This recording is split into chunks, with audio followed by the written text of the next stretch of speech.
Black. All right. Look at money. Good afternoon, everybody. We're going to call the January 19th Community Development Recommending Board meeting to order.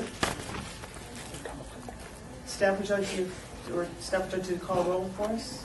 First, I want to state that we are compliant with the open meeting law. Thank you. And Member McCoy? Here. Member Aker? Here. Member Gerke?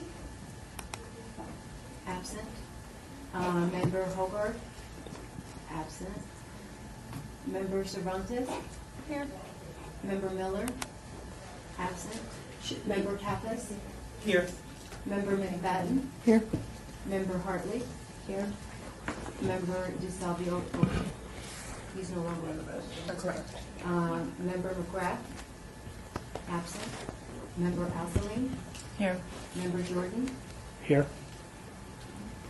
We do have a quorum. Member Miller is on her way. Okay. And I'll note that when she arrives. All right, the intent of this meeting is to review the HOPWA and CDBG applications submitted at the December 8th, 2011 CDRB meeting and as part of the public record. We are now open the meeting for public comment. This initial public comment is limited to items on the agenda only. Do we have any guests that would like to speak? Okay, we can rattle on. We will be working on CDBG. Staff, do you have a report for us on CDBG for today? No, a point of clarification. Member Hartley asked yesterday the difference on the 25% in kind as opposed to the 25% cash match.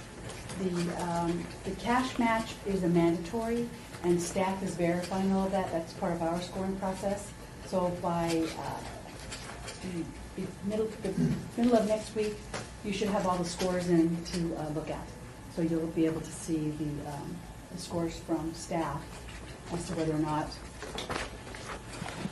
that was on there. Also, the 25% in kind is, they don't have to have in kind, but that's the maximum they're allowed to use to help make up the difference for that 75%, because they can only ask for the City of Las Vegas for 25% maximum for their program. So that leaves that 75% out there that they've got to fund the program with. Thank you for the clarification, staff. Just a reminder to board members, raise your hand to be recognized for comments and questions. And I think we're ready to have our first presentation. I would like to invite Consumer Credit Counseling Service of Southern Nevada up to the table. You'll be presenting on money matters, financial education, getting those. Yes, ma'am. I'm sorry. Staff. If you would, Madam Chair, remind me, instead of doing the 3-5, we're just going to cut them off at 5, Okay. and then allow you to answer questions anytime after. Excellent. Welcome. You'll have 10 minutes for your entire presentation, 5 minutes to give your initial presentation. Staff will let you know when your 5 minutes is over. That'll give time for the board to ask questions. Then if there's any time left over at the end, you're welcome to fill in with whatever you like. Please make sure that you speak clearly. The meeting is being recorded, and you state your name before each time you speak. Welcome. It gets a little complicated. Okay. You'll get there. Good afternoon. I'm Christy Binko. I'm the Special Projects Manager with Consumer Credit Counseling, CCCS. And I'm Paul Weiss. I'm the Chief Financial Officer. I want to thank you for the opportunity to come before you to talk about the Money Managers Program. I know I'm limited on time, so pardon me for speaking quickly, but I do want to give you a little bit of background information on CCCS for those of you that are not familiar with us. 2012 marks our 40th anniversary in providing services to the community. We were originally established to provide financial counseling and a debt repayment program, but over the years we've expanded our services far beyond a typical credit counseling agency. We provide bankruptcy counseling and education. We have an individual development account program to help families build assets. We have an IRS advocacy program. We provide free tax preparation. Our housing services include foreclosure prevention counseling, loan modification counseling. We have a first-time homebuyer program that provides counseling and education. We administer 7 down payment assistance programs. And, of course, our financial literacy programs, which consist of over 20 different subject matters, ranging anywhere from your simple budgeting to how to buy a home. And that also includes our Money Matters program, which we have asked for CDBG funding for. The Money Matters program is a comprehensive financial literacy program that is geared for high school age students 15 through 18. And the goal of the program is to provide these students with the skills and knowledge to enter the real world and know how to manage their money and finances. We have encompassed basically 8 individual lessons into a one-day course. We provide the course on a Saturday. It is an all-day program. It begins with a pre-test to find out the knowledge of the students, to understand where they are at with their financial skills. We require that they work in groups. It's a very interactive day. It's more than just lecture alone. We divide them into groups. It kind of makes them interact with students from other schools that they wouldn't typically talk to. And during the day, the morning starts out with the students engaging in budgeting exercises, learning how to develop a savings goal plan. We also have them participate in real-world spending exercises, what you do with your money to make sure you cover your rent and your utilities and how you can still put food on the table. We break for lunch and we provide the lunch for the students. And then our afternoon session includes activities such as the pros and cons of credit. We give them a loan application to learn the ins and outs of and actually how to apply for a loan. And we give them some case studies for them to review. Our staff facilitates the entire day's activities. We do recruit volunteers in the community to come out and talk about their areas of expertise. We have invited car salesmen to come in and talk about leasing versus buying and what you should look for in buying a car and what kind of pros and cons to each. We've had interest from leasing offices, leasing managers to come out and talk about how you apply for moving into your first apartment. We've asked for $15,000 from the CDBG to cover 2 program priorities. First being direct program costs. We have found a need to expand this program. We have only been able to provide 2 classes over the last 2 years because of limited funding, reaching almost 80 students. But we had dozens that we've had to turn away. We've had parents and teachers call us asking when the next class will be, so we see the need to expand. Our goal for 2012 is to provide 6 classes in a year's time, impacting 240 students. So each student gets a 40-page workbook, which I'm sorry I wasn't able to provide one to everyone. But the workbook has the PowerPoint presentation, it has all of the worksheets and information to complete the day's activities. So funding would provide 240 of these books for the students. We offer an incentive for them giving up a Saturday to come spend the day with us, which usually does help get them in the door. We provide them with a certificate of completion and they get a $50 savings bond, so we're asking for funding to cover the cost of the savings bonds for 240 students. And then the second program priority is expenses related to our Director of Financial Literacy. She's the one that facilitates the course. She also hits the pavement, works with Clark County School District to recruit participants. She goes out and talks to administration about the value of the program. She handles all program participant enrollment, facilitates the class. She does pre and post tests. She evaluates those. She administers surveys and class evaluations. So she really is the one that has the hands-on in the program. Like I said, there's definitely a need and a want for this program. Can I still keep going, or am I done? We need only time for the Okay. Q&A, and then if there's any time left over, Sure. you can fill in. Okay, great. Thank you so much. Board members. Rodney Jordan, board member. In regards to, excuse me, in regards to the program itself, how long is the program, and do you target certain schools, certain environments? How long does the program run? Right. Or how long have we been doing it? I'm sorry. I don't know how long does the program run within the school, and do you target certain schools, certain individuals, or It's about an 8-hour day. It's a one-day class? It's a one-day class. One-day class. And we offer it at our location next door to our corporate office. And we're targeting all schools. Particular to this grant, we're going to target Las Vegas schools first. But we've had, in the past, we've had students valley-wide, Green Valley. We've obtained students from West Prep Academy, Cimarron, those are also good schools.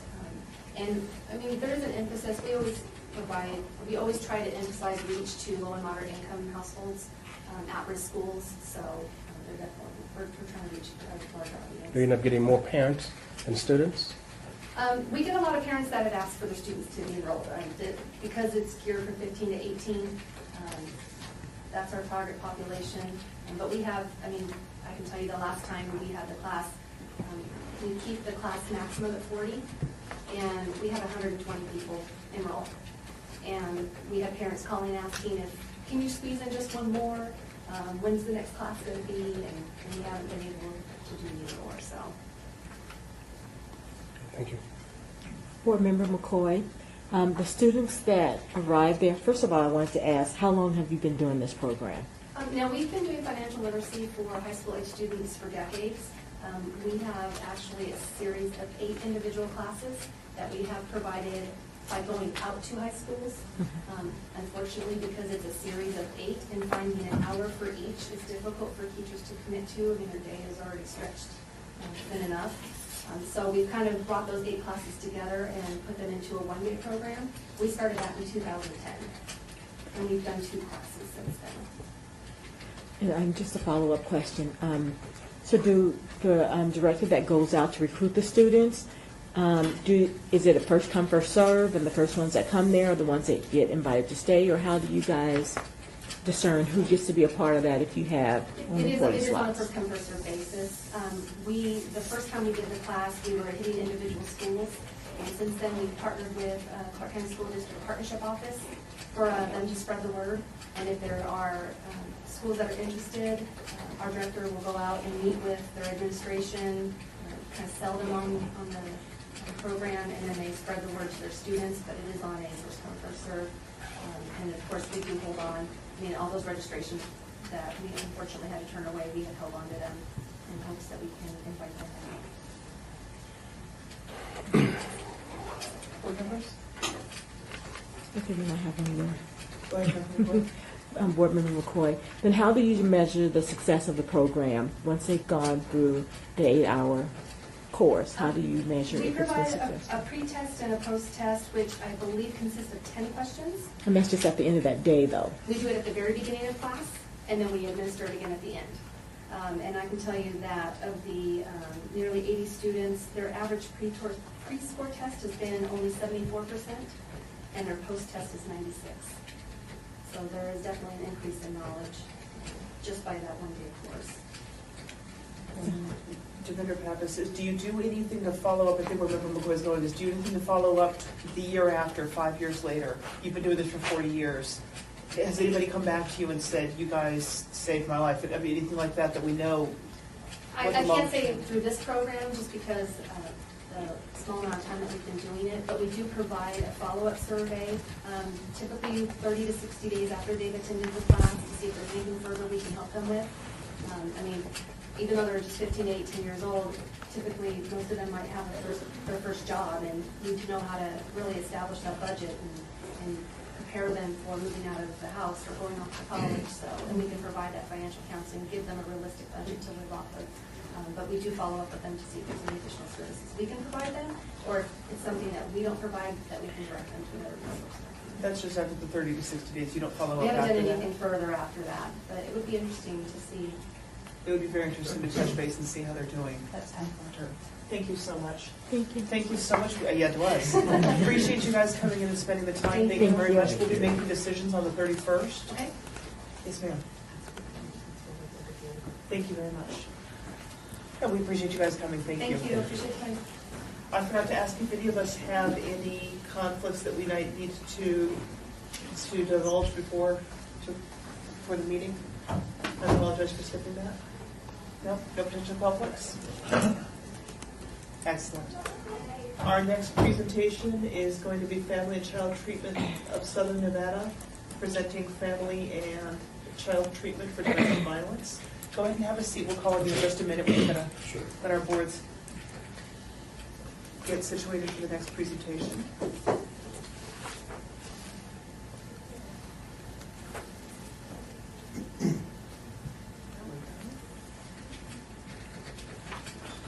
log me in again. See here.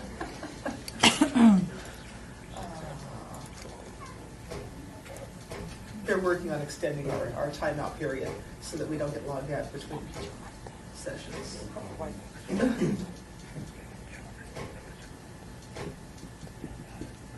So how did you like the online application process?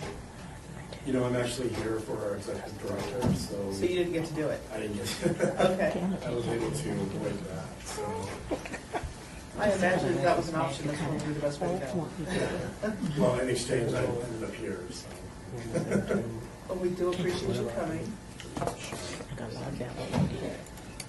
Hold on one second. Board, are we ready? Thank you for coming. You're going to have 10 minutes to speak. The first 5 minutes is for you to give your presentation. Staff will let you know when the 5 minutes is over. Then we'll have the 5 minutes for the Q&A. If there's any time at the end, you're welcome to fill in. Please make sure you announce your name ahead of time. And thank you so much for joining us today. Thank you. My name is Dr. John Thies. I'm a psychologist, and I'm also the clinical director of child treatment. My boss, Heather Gibbs, typically has done this, but she decided this would be a good weekend to go to Seattle and apparently immersed herself in a blizzard. So I would guess that she would prefer to be here rather than there. Maybe not specifically in this chair. Anyway, let me give you an overview of our agency and talk a little bit about this program specifically, and then I'd be happy to answer questions. So FACT was incorporated in 1984. We are the oldest community counseling agency in Las Vegas. I'm not sure many people know that, but we've been doing this for almost 30 years. Our mission is to assist children, families, and adults to overcome and heal from traumas of abuse, neglect, and violence. So basically, we specialize in trauma. We work with family trauma to any type of trauma in general. And that's actually been my area of expertise. I'm responsible for training many of our therapists.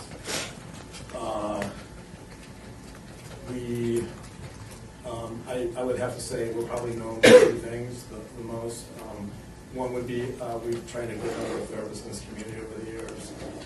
And I think the other thing is I think we've reached out to populations that are typically very underserved. I think without our services, I think many families would be neglected or would be overlooked for services.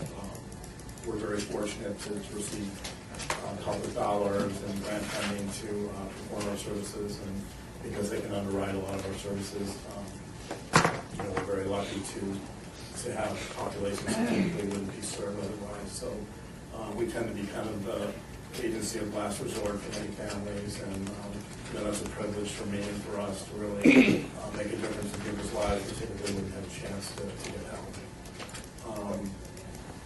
We are multidimensional. We're not just a counseling agency. We also have an outreach education program that goes in the school district and does violence prevention, and we work with handicapped kids, helping prevent sexual abuse, teaching them some indicators of abuse and how to avoid them.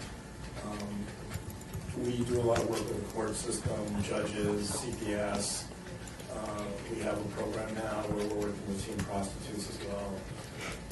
So we're really kind of trying to address many areas of trauma and abuse. This specific program began several years ago with this funding, and what we do essentially is we have a therapist go into the Shade Tree Shelter once a week. She facilitates a group on domestic violence. She works with the women individually and in the group, and she also makes referrals to our offices. So when the women are more independent and they're able to leave the shelter, typically they'll come to our offices for services, and a lot of times they'll seek services for their kids as well. So in fact, I've got a couple of women I'm working with from the shelter who got out within the last few months, are independent, and it's a wonderful population to work with because they have so many needs, and typically, their sense of self is so poor that they really need to kind of work on self-esteem issues and feeling like they can make it and become independent. So I think that's a brief overview of our agency and this program. Thank you, Sean. Be happy to address any questions. Board members, any questions? Member McFadden. Phyllis McFadden, I noticed you referred to a correlation between the increase in domestic cases and the declining economy here in the valley. And you listed some stats up through 2010. Do you have any statistics? I'm sorry, or between the correlation between the increase in domestic violence Right. and the sagging economy? Yeah. What kind of cases have you seen in last year? I think, since the downturn in the economy, in a way, I think we've definitely seen more severe cases. I think there's been more crises. I think the cases we've seen have been, we've always dealt with very difficult, extreme cases, but I think the violence has definitely been a little more severe. And there's certainly numbers, I think the numbers are greater too. So, yeah, I definitely think there's a clear correlation between financial hardship and family violence, unfortunately. So hopefully things will turn around. Thank you. Members, President McCoy. Board Member McCoy, what other agencies do you guys collaborate with other than Shade Tree? We work with Safe House, Safe Nest, Child Protective Services, Juvenile Justice Court, District Court. We really interface with probably most major agency in the community.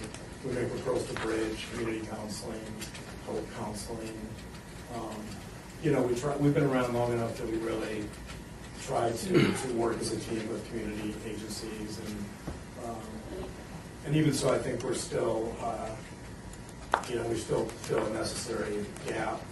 We provide a necessary service that many of these agencies can't fill. And then you touched briefly on teen prostitution, that you Right. guys are starting to do something. Will you elaborate on that for me, please? Yeah, we started a program through federal funding to provide, we're providing counseling for teen prostitutes. We're trying to keep them out of prison or jail so that, we're trying to stop the cycle of abuse ultimately. But I think our goal is to really help redefine that problem and to have it be seen as,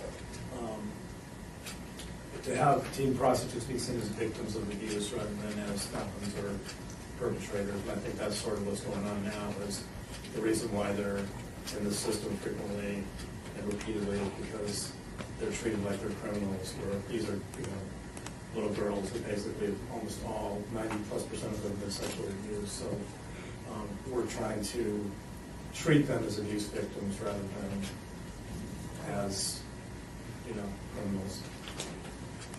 Thank you. Member Aslan, how do you identify these girls? Are they referred to you? Yes. Okay. So we get them through Juvenile Justice Services. So typically. So they're already in the system. They're already in the system. Yeah. I mean, we do try. We do have a. If we can get them early enough, we try to do that. But typically they're already in the system. So typically they've already been charged with a crime. But I mean, if we can get them post adjudication, that's ideal. We try. We do have cases where parents will come to us out of desperation because they suspect something's going on with their child, and they haven't been charged with a crime. And we do have some fortunate cases where it becomes more preventative. But for the most part, I'd say 90% of our cases are kids that have already, been adjudicated, and usually it's a first-time crime. But unfortunately, many of these kids have been on the streets for a couple of years. So it's a fairly new program, and we're really, trying to enhance it. I just have one more question. On the pre-application, I noticed that your date of incorporation was in '84. Is that the same time the program was implemented? So it's kind of the same date? Yeah, actually, the history of our agency goes back to '79. We're actually, I forget the name of it, but we were another agency for 4 or 5 years that worked exclusively with sexual abuse. And then in '84, they to change the name to BAC, incorporate it, and expanded the mission from just sexual abuse to a broader, family violence and a broader mission statement. And that mission statement has pretty much stuck since then. So. What's your recidivism rate for your, to better Pappas, I apologize. What is your recidivism rate for your clients that come through? That go back to those abusive situations or Yeah. go back to the streets? It depends on the program. Are you talking specifically about teen We're prostitutes? we're talking specifically about the one that you're Domestic here for, the violence? domestic violence. We have a good, it's low, it's fairly low recidivism in our domestic violence program. I'd say it's, unfortunately it's domestic violence, so it's a pattern, and, the statistics show that the average woman takes, or victim takes usually has to leave 6 times before they finally leave, so. But ours has been pretty good. It's been less than 15%, I'd say. And we've seen that there's a cycle, that if you're abused as a child, you tend to become an abuser. Have you been able to track or find out if you've been able to be successful in breaking that cycle and stopping these children that are coming through your program from becoming abusers later on? We work with the victims more than the perpetrators, so that's kind of hard for us to track. But, the statistics over many 30-plus years show us it's roughly like 20-25% of kids that were abused and are becoming abusers. So, the way we deal with that is we work with. I'm sorry, we have to cut you off. I'm sorry. Thank you so much for coming. Okay, sure. We appreciate what you guys do for the community. And again, we'll be making our recommendations. We'll be making our decision on what we're going to recommend to the city council on the 31st. Okay. Thank you, Thank John. you. Appreciate you coming. All right. Appreciate it. Thank you. Thank you. Next up is Family Promise of Las Vegas to present on the community partnerships for opening doors. You can go ahead and have a seat and we'll call on you in just a second. Kind of get a little stuff together.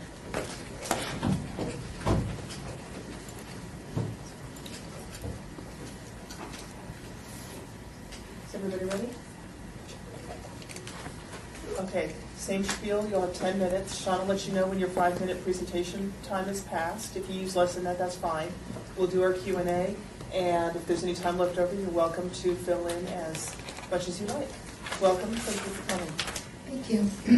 And if you can give me the 2.5 sign or something, because I did bring a guest to speak, but if not, maybe some. And after I say that's your name. Pardon? Name. Oh, my name Sorry. is Terry Lindeman, and I'm the Executive Director of Family Promise of Las Vegas. And I brought with me today one of our current guest family moms, and her name is Angela. Thank you for this opportunity today to come back and present to you for assistance. Family Promise of Las Vegas is a nonprofit that assists homeless families with children achieve affordable housing and sustainable futures. We have done this for 16 years in this community with the partnership of an interfaith congregations that provide overnight sheltering space. We have a day center, which is a resource center located at 320 South 9th Street, and it provides a very warm environment, home-like environment for the families during the day to do showers, laundry, and store their items. Our case management staff is also located there. For previous years, when I would come before you to speak, I was primarily always focusing on our crisis intervention shelter, our interfaith shelter. In the past 3 years, we've been restructuring to be more of a housing first agency. We began 3 years ago by opening a HUD-sponsored housing program, which is permanent housing for disabled homeless families with children. It was so successful that last summer we formed a collaboration with many community partners for permanent housing, and it is privately funded by a corporation. And we have partners in that program, which include a local bank, Neighborhood Housing Services of Southern Nevada, the Southern Nevada YMCA, the Las Vegas Rescue Mission, the Shade Tree, Jewish Family Services, Habitat for Humanity. Our core need in coming together in this collaboration was for all of us to use our expertise to attach the clients we were serving to housing first. And we seek to do that within 30 days of intaking them into our crisis intervention shelter. We want our families to be able to go to permanent housing because that is also the national HUD model for opening doors. And we found through this collaboration it's very successful. The funding that we're requesting today is $15,000 to support the case manager that will be a housing retention case manager and work intensely with the families as they transition into housing. And for up to 12 months and even longer, we never really sever relationships with our guest families so that they can be attached to financial classes and all of the resources that they need to remain stable. And I would like to have Angela speak with the rest of my time regarding the services we provide. Hello, my name is Angela Ferreira. Recently, my family found ourselves homeless. I won't go into detail about how it became this kind of a domino effect. Losing a job, getting hours and pay cuts, and getting a 30-day no-cause notice on our door. We were at first trying to stay in our apartments and get help with that. And when that didn't happen, we went to Family Promise, and the initial phone call was very welcoming. And in fact, that was one of the sentences that was really what caught us, that you're most welcome. We had never been in this situation before, and it was terrifying. We imagined the worst out of going to a homeless shelter and found the complete opposite. So once we're in Family Promise, we are getting not only assistance and getting back on our feet, getting permanent housing, getting jobs, making sure that we're self-sustained, but we also found people that actually cared about our situation. And that's the top line for I think any person that finds themselves in this situation. And Angela is a very good example of how a lot of us work in this community, many of the partners I see in the room today. When we first came in contact with her, we didn't have an opening that week. So Hope Link housed her in their motel-assisted shelter for a week. Then we took the family in on January 4th. I think there's 5 of you, is that correct? 4. And now we're working, giving them the choice of either going to LSSN in their transitional, which they've applied for, or placing them in our permanent housing program. And been able to accomplish that in a very short time span through community partnerships. Wow. Yes. Well, Well, thank you so much for coming. Board members, questions? Member McFadden, I just have a couple comments. Number one, I, along with many other members, really enjoy seeing the collaboration when the entities that are before us today reach out to other organizations and try to make your dollars stretch. And I also liked seeing the continuing assessment and contact that you had with people. They didn't just come in. It sounded like you had a lot of contact with them on a weekly basis. We do, and actually today before I came here, a man walked in our office that was with us 5 years ago, and he's in Section 8 housing right now. He's disabled, not in any of our programs, but our families continue to either volunteer with us or bring us clothing donations, and we always have that contact. Board members? Councilman Hartley? Under your agency cash, it lists that you have $17,000 under your sources of cash match. We've received $10,000 previously, another $10,000 right now, as of 2 weeks ago, as cash match for this program. And this program is very attractive to private and corporate funders.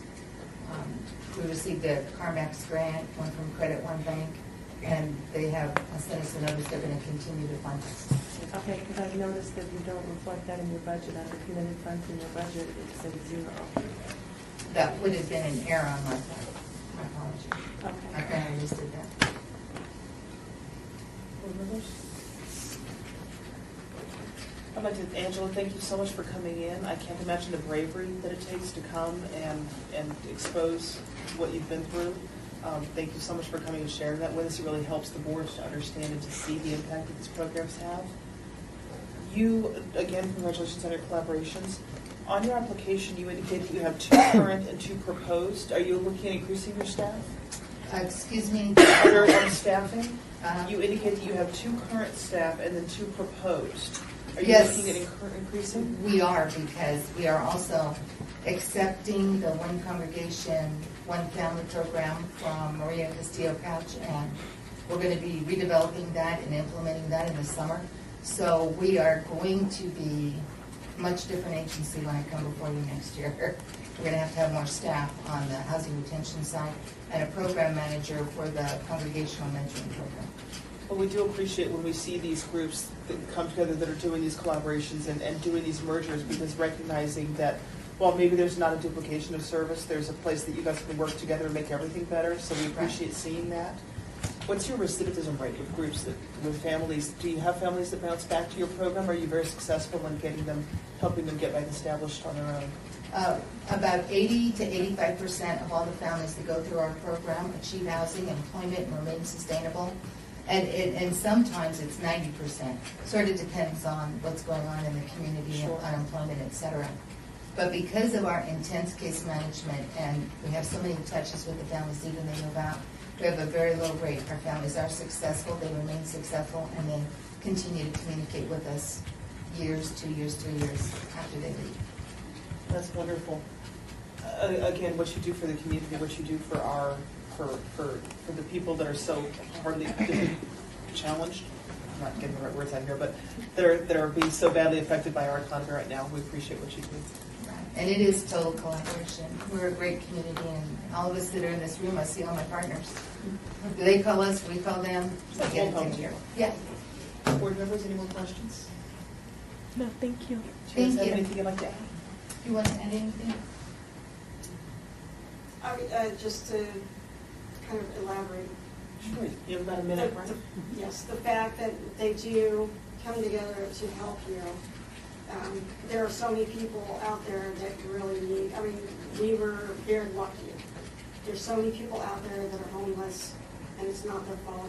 It's not anything that they did wrong, that need this help. And the fact that they all come together to help, it's like if one person can't do it, the next person steps in. And that is something that we really, really appreciate. Thank you so much. Well, thank you. Thank you. Thank you. You guys have a good day. And again, voting on the 31st. Thank you. Okay. Our next group is Foundation for an Independent Tomorrow, and their program is for homeless prevention.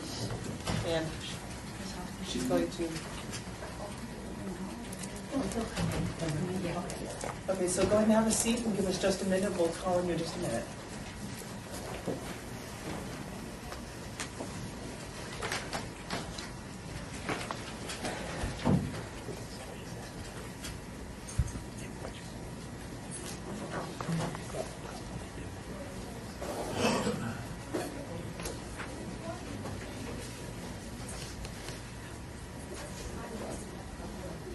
Board members, are we ready? Ready? Thank you all so much for joining us. You'll have 10 minutes for your presentation, 5 minutes for you to just speak. Sean will let you know when that 5 minutes is up, and then the board will ask Q&A. And if there's any time left over, you're welcome to take that as well. Please provide your name for the record before you speak, and thank you so much for joining us today. I'm Janet Blumen, CEO and founder of FIT. This is Penny Hagan, our CFO. We live in a modern epidemic of homelessness. The number of people on the streets in Las Vegas spiked 230% in just the last 2 years. Why? They call it unemployment-induced homelessness, and it really means just what it says. Worse than any place else in the country, Las Vegas and Southern Nevadans have lost their jobs. And as months go by, their savings deplete. They're upside down in their home. They can't pay the mortgage. They move into an apartment without any income. Soon everything is gone. They can't even pay the apartment rent. They're couch surfing with friends, with families. They're on the street. They're in a shelter. The solution to homelessness, there's a think tank guy with Stanford University named Kenneth McDaniel, and he summed it up, identifying that people are homeless because of a lack of the proper skills to be able to maintain employment without resources to attain those skills, he says. They simply stay unemployed or underemployed. He says, quote, "The primary method to combat homelessness is to provide assistance in gaining the skills necessary to enter the job market and become employed." And that's exactly what we propose to do. Our program is twofold. First, we have intensive case management, individualized attention and mentoring, coupled with education teaching clients the basic skills, the basic education that employers all require now to be able to get and keep a job. Through this approach, together with supportive services, we can once and for all prevent our clients from being homeless. Clients like Gary. Gary had a letter of intent from a casino for a job in security, but he just didn't have the tools that they required. Fit got Gary the tools, and today he's employed at the casino. Glenda has kind of a similar story, but she needed transportation and a health card for a job as a personal care assistant. Howley needed job search help and resume assistance in transportation, and she's now working as a residential supervisor. Sunayat was a guest room attendant when she was laid off. She tested well for phlebotomy, and it was an area in which she had an interest, but she needed training and a resume, and we were able to give her that. Christine is in CNA training. Raj was laid off from his job as a mechanic when he realized he needed a new line of work, and he's employed today. He's just completed his HVAC, and he's now an HVAC technician. Yolanda realized after a back injury she was no longer able to work as a GRA, so she's in accounting and bookkeeping trained. Dynasty is a single mother, raising her children on her own, paid for accounting and bookkeeping certification, and she's now a bookkeeper at TJ Maxx. Bernadine needed medical front office training and support services. Where are you, Bernadine? Right here. And we could help. Fit got 1,270 people jobs in the last 3 years, but with our Federal Workforce Investment Act funds cut by 65%, we can't help so many people without help from you. Gloria worked for the same company for 32 years when they laid her off. And she was a great accountant, but she just didn't have the, new razzle-dazzle. So she's in school, and she's attending accounting training because we could help her. Each client is different. Each of their stories are different. But the bottom line is that without any income, nobody can pay mortgage payments forever.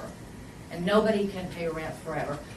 Unemployment stares at homelessness every single day. And that's where Alice and Queen, Michael and Mario, Gina, Hart, Jim, Anita, Susanna, Ed, and Leilani each found themselves, and Fit could help, and that prevents homelessness. The bottom line is that even affordable housing isn't affordable if you don't have a job. Homelessness is the inevitable ultimate conclusion of long-term unemployment, and the only escape, the only real permanent escape from homelessness is by getting a job that pays enough to support the family. And that is the mission of Fit, and that is what all of these people did, and thank you. Thank you for coming. Thank you. Thank you. Almost done. All right, board members, do we have any questions? To the people or to the? Whatever you prefer. Board members? Board Member McCoy, I just wanted to make a statement that I just am really touched and appreciate what Fit does for all these people and the lives that it touches and the difference that it makes to decrease unemployment and decrease homelessness in the city of Las Vegas. Thank you, and I have to tell you that it isn't us, Well, it's them. Before you guys leave, do any of you have anything that you'd like to say about this program? And I think it's just awesome. I think it's really great. So appreciative. Without it, I don't know what I'd be doing, honestly. Exactly. I waited tables and tended bar for over 10 years in the union and just got laid off and didn't really know what to do anymore. I just went to Fit and they helped me out. So, You get scared, you lose your job. Right. Yeah. And you get no return, and you don't qualify for this, you don't qualify Yeah. for that. And every Yeah. door is being shut in your face. And it's true, I was 72 hours away from being on the street, nowhere to turn. And if it wasn't Fit, I'd be one of these guys on the street, well, thank you all so much for coming in. We know it's hard, and we appreciate you coming in and joining us. Thank you. Board members? I see that you're proposing to add 2 more staff for this year. Is that?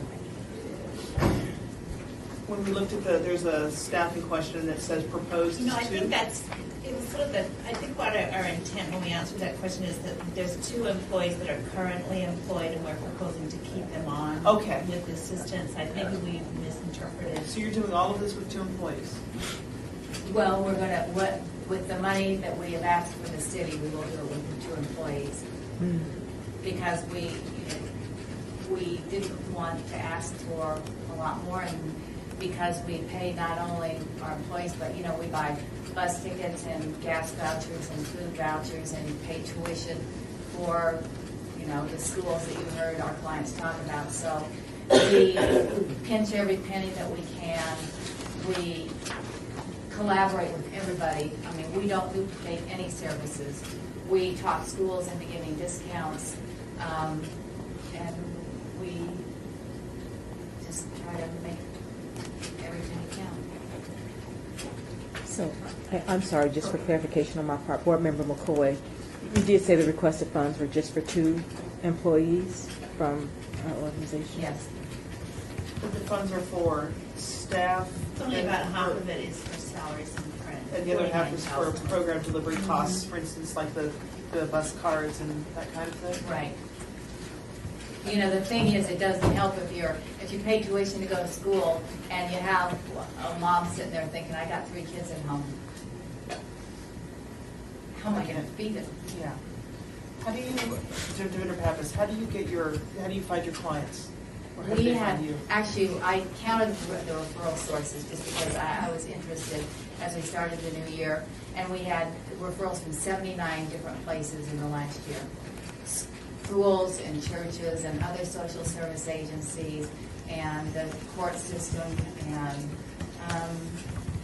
just every place you can think of. Board members? I think we're done. Thank you so much for coming, and thank you for bringing all the clients. As you know, it brings it home when we can see where this actually goes and how it actually affects the fees. I'm just not coming up with words today.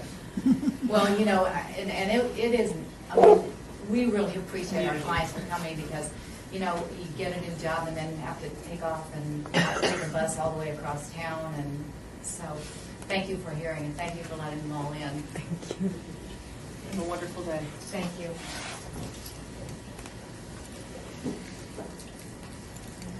All right, next is Health of Southern Nevada for their Shannon West Homeless Youth Center. They'll have to come up and have a seat. We'll call you in just a second.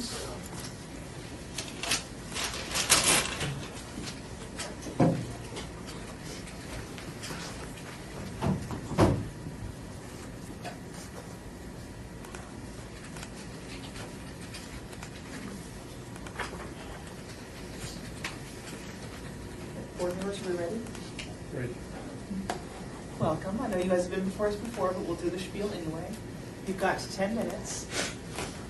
Sean will let you know when 5 minutes is up.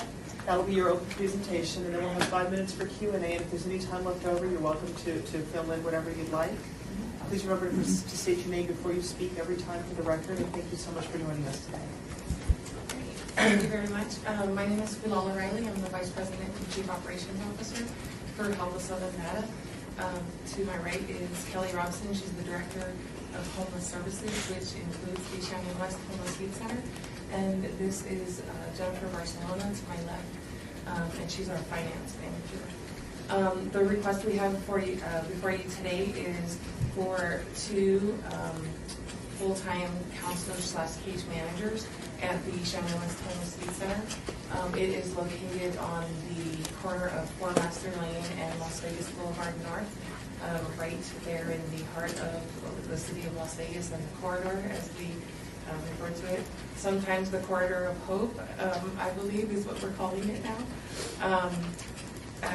Basically, what we took over the operations of this facility in 2008, and since we've taken it over, we did operate it with a deficit for the first couple of years as we had to invest in some upgrading of the facility and then adding staff to the current the rate, the number of staff that were there because we wanted a safe staff to resident ratio. We also, over the years, the past 3 or 4 years, we've added programming elements that focus more on getting the kids an education as well as a vocational path that, so by the time they reach 25, we're connected by 25. The Stanford study says that we have to connect our youth successfully, or they will most likely become our chronically homeless adult population.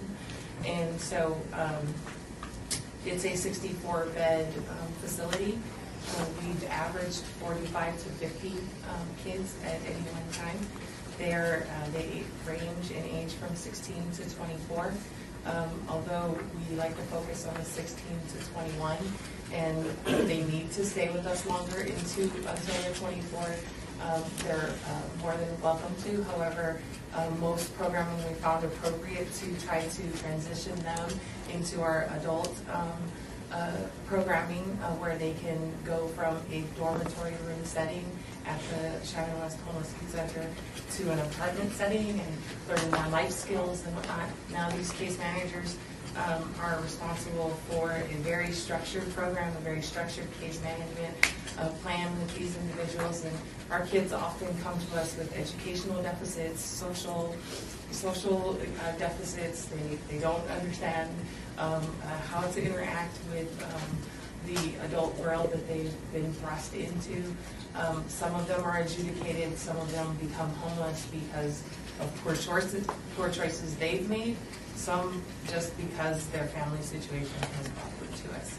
Last year we served 357 homeless youth. They've accessed our services, whether it was to stay with us for a night or if it was to stay with us for 8 to 9 months. So that's my Shannon West Homeless Youth Center presentation. And if you have any questions, we're here to answer them. Thank you. Board members. Board Member McCoy, how do the youth find out about your organization? Where do they come from? And then once they leave for whatever reason, what's your tracking system to know where they're going, how they're doing? Kelly Robson, Director of Home Services. We get referrals from pretty much everywhere, the Clark County School District, probation, youth parole, actually adult parole. People that just walk out the streets, the clients that just hear it from other clients pass. We get from other social service agencies, so referral sources kind of endless. When the clients leave, they fill out a satisfaction survey that's already put in place. Also tell us where they're going, and then we try to do a 30, 60, 90 follow-up on them. And as long as we can still contact them at that address or phone number. But how successful has that been? We have about an 80, 85% success rate. Thank you. When you say the, to better have this, when you say the 80-85% success rate, is that in keeping in contact with them, or in that 85% do not come back? They don't fall back into the cycle. They don't fall back into the cycle. As far as contacting them, it's tough. It's tough because they'll tell us, a lot of times it's a very transient population, as we all know. They'll tell us, I'm going to stay here. I'm staying here forever. I'm going to live with this friend. And, you call them a week later, you're going to try to find out what they're doing, and they're gone already from there. Or their cell phone shut off, or that address doesn't exist. So it's tough to keep track of them, but we certainly do our best as far as other clients will tell us, I just saw so-and-so here. So. Sure.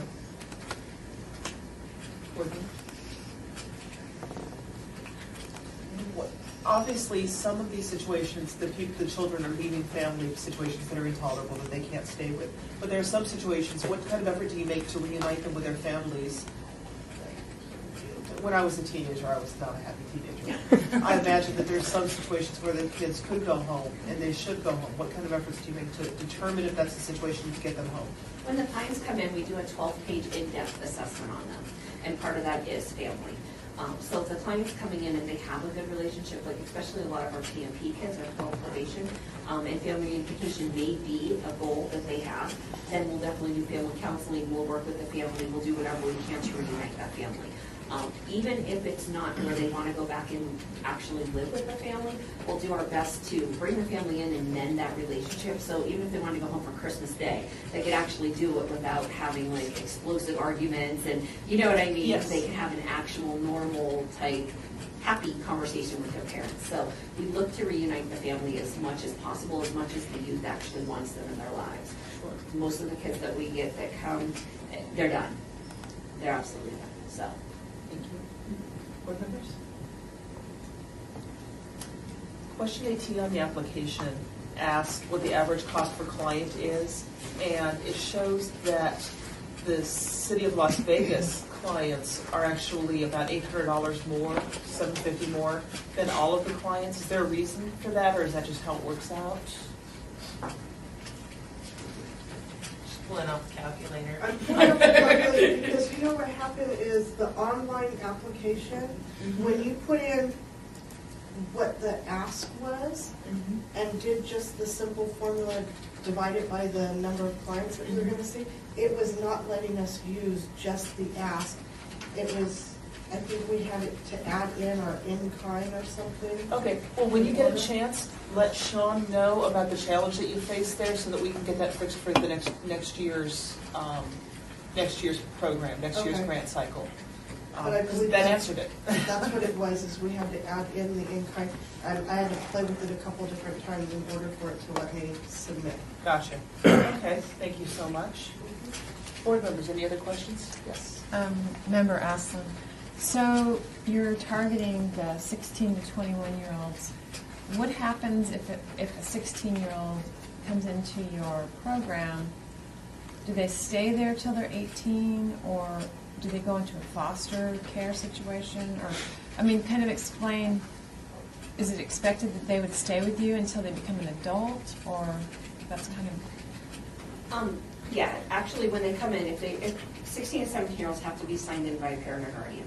So most of the time, the 16, 17-year-olds that we do get on our parole and probation can't go home at that point in time.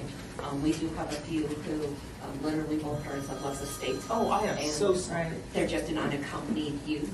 So at that point in time, we may have to get we may have to get CPS involved to get a public guardian or something with them, but we will actually keep them. The goal is to get them through independent living, finish high school, do any drug and alcohol abuse, treatment with them, whatever mental health it may be, and then get them at 18 if they still want to stay until they're, ready to leave on their own, then they could do that. So, but we would actually keep them at the center. Okay. Thank you. Board members. Pam Hartley, board member. Under number 15, under your cash match, it shows a foundation endowment and other. So the other is $782,939. Could you tell us what that other is comprised of? What is that on question number 15? Number 15. 15 of the proposal questions, part 1. Program narrative? No. Lesson net.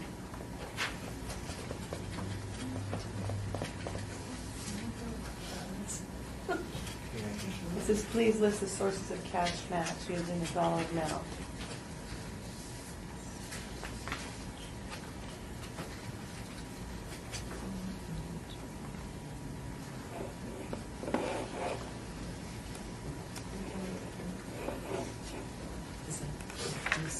That's the rest of her budget. That's the other grants that she received, that the Shannon Metropolitan Center received. So the other federal funds and like our CDB, our Clark County Outside Agency grant, we have an outreach grant. There's also the SAPTA funds, so that would be that there. Are those monies that you have that are committed for that time? Sorry. But thank you so much for joining us. We'll be making our proposals make our decisions on the proposal to the City Council on the 31st. And we appreciate you joining us. Thank you. The next group is Help of Southern Nevada, their Emergency Resource Services. If you go ahead and have a seat, we'll call you up in just a sec.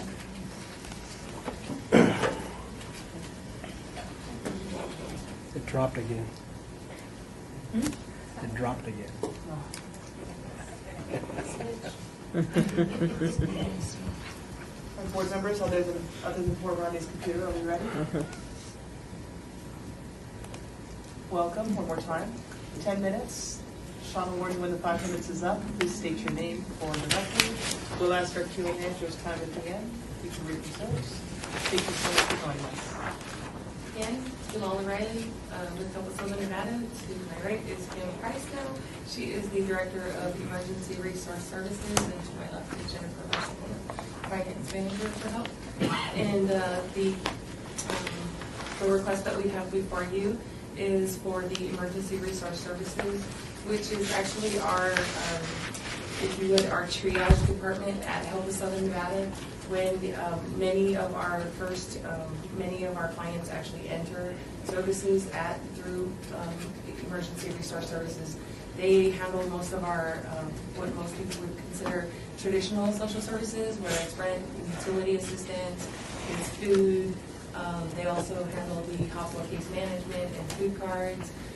They're also the department that has, they're all SNAP certified, so they actually can handle the application process. So a client comes in and is in need of other services, they're usually the first point of contact, and then they triage them into our other services. For instance, if a family comes in and they're in need of a longer-term housing solution, they may get Emergency Resources may refer them over to another City of Las Vegas program, a New Path, which is a family housing program. They may go come in and may fit an adult chronic homeless program under Kelly. They may come in and need utility assistance. However, we notice that their utility bills are unnaturally large, and so maybe they would be referred over to our weatherization program.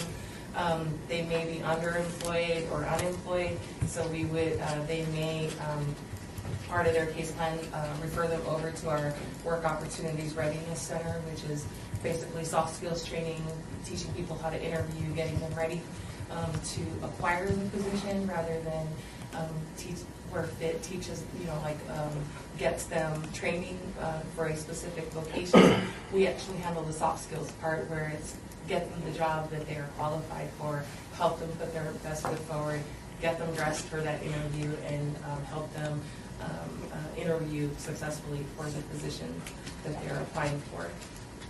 Our request is for 10% of the salaries of the 4 ERS specialists to provide approximately 2,000 unduplicated households with rent and utility assistance in a 12-month period. Our group handles the HPRP, for those of you who are familiar with that. They also handle the ASST rental fund. They're also part of the welfare set-aside fund. So our 4 specialists that handle and deliver those services are very skilled in identifying which funding source to put individuals into and provide them with that prevention service of keeping them in the place that they are currently living and hopefully avoiding, helping them avoid the actual help needing our assistance on the homeless services side. So that is what our request is for, and if you have any questions, we're here. Thank you. Board members, any questions? Director Babis? I'm sorry, Mike.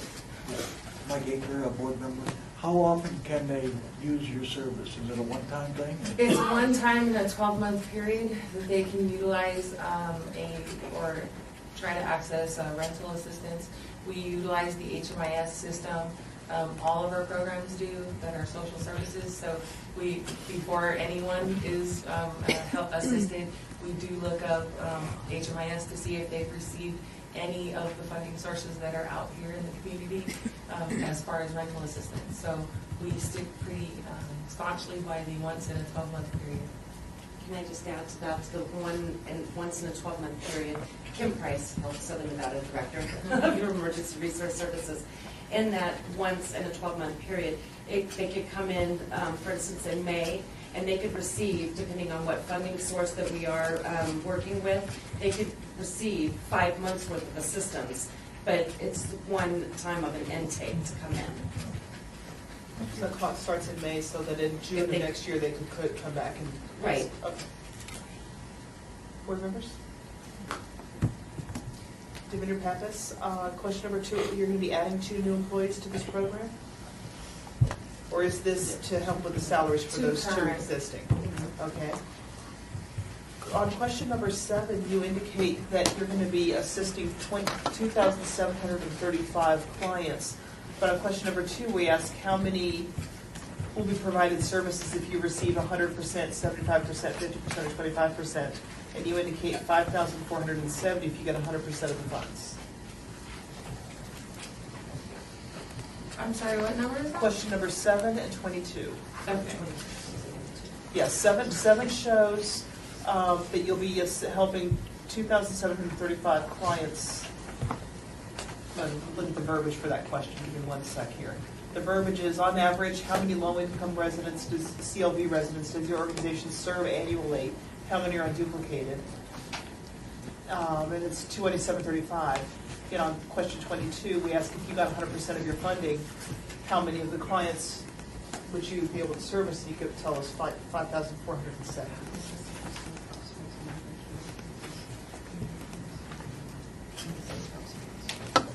Well, I believe we answered households versus and clients. Individuals and households. Okay, so there's Last fiscal year 2,700 was- households, but it may be 2 people per household, so that would be 5,400 people. Okay. Thank you. Board members? Ben Hartman. I'm sorry, I have the same question on your proposal.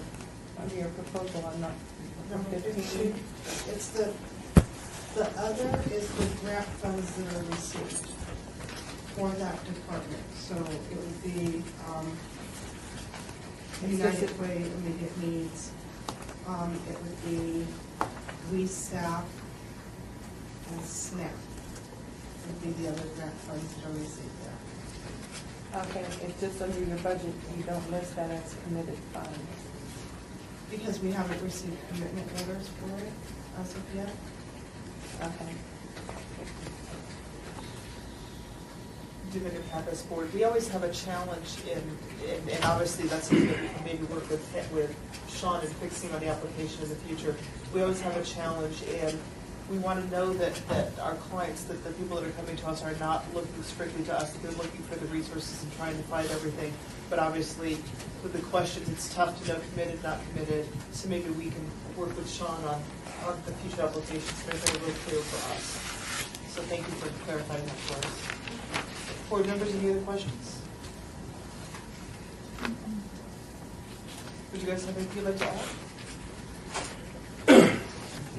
Megan, thank you for everything you do for the community, and again, we'll be making our proposals to this, making our decisions on the proposals for the city council on the 31st. Thank you. Thank you.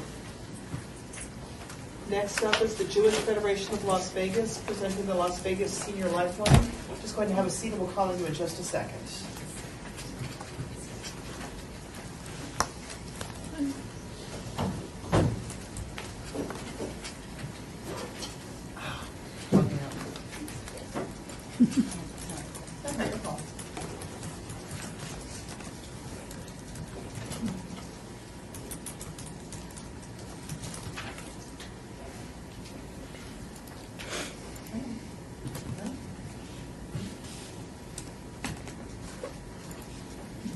I'm up.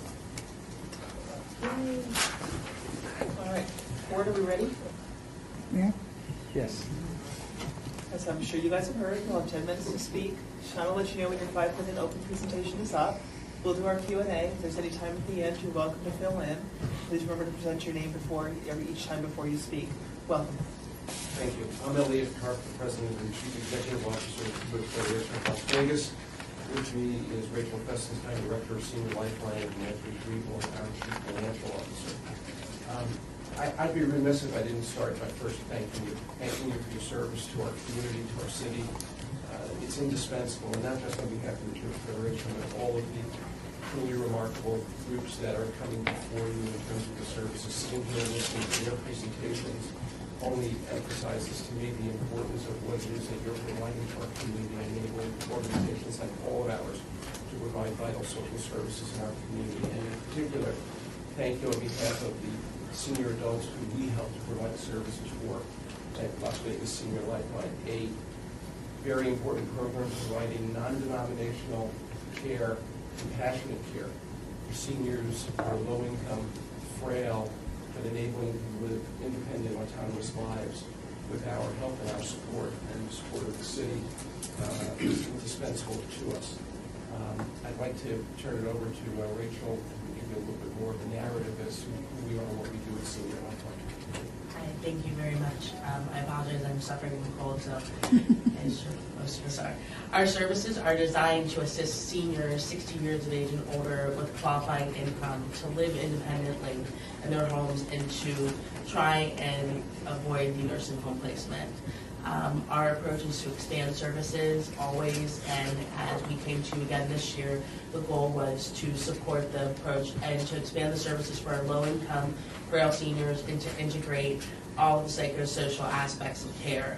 We want to continue our outreach program to connect our seniors and their families to available services throughout the community. We want to provide case management services to link our seniors. Our programs that we provide and work with are such as light housekeeping, durable medical equipment, prescription copay assistance, medical copay assistance, nutrition assistance, transportation. Those are the kind of services that we provide. We do also provide a kosher Meals on Wheels program as well. The weekly congregate meal program not only provides nutritional but also the social aspect of the need to get our seniors out of the home. One of the other things that we do pride ourselves on is our collaborative efforts, working with other agencies such as Helping Hands of Vegas Valley, Catholic Charities. All of these programs, Nevada Senior Services, they provide us with the ability to link our seniors to services throughout the city and to reach out and to make a better, bigger difference on our seniors and provide the care that they can.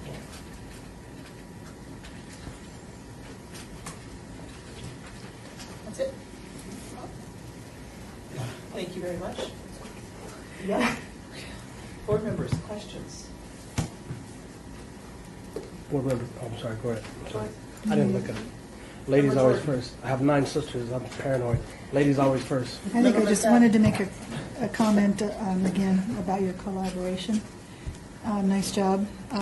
Also that your salaries to the ratio of your direct services, very nice. You can tell that you really are trying hard to get the majority of your money out to the clients. Thank you. And right now with homelessness at an all-time high, I think what you do is very, very important.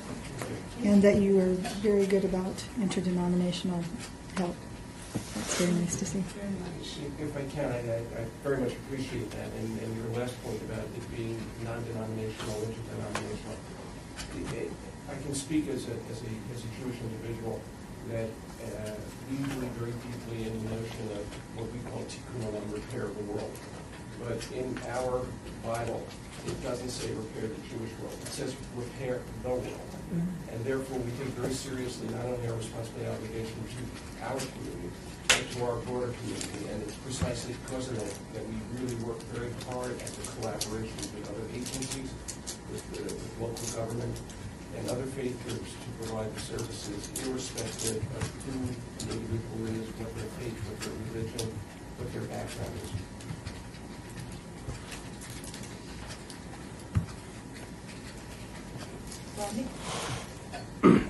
That was my question. Thank you very much. Very important question.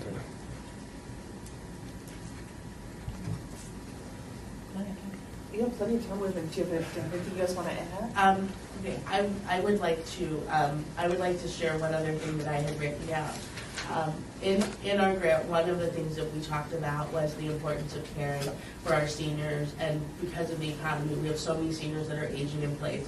Your assistance, especially with the city of Las Vegas and our seniors, enables us to provide them with the ability to stay independent and to stay at home. And it enables us to take our case managers out into the community and to work with our seniors that are living in the city of Las Vegas and to provide them with a sense of hope. And also then bringing them in on Fridays to our congregate meal program. They can see their case managers if they need to.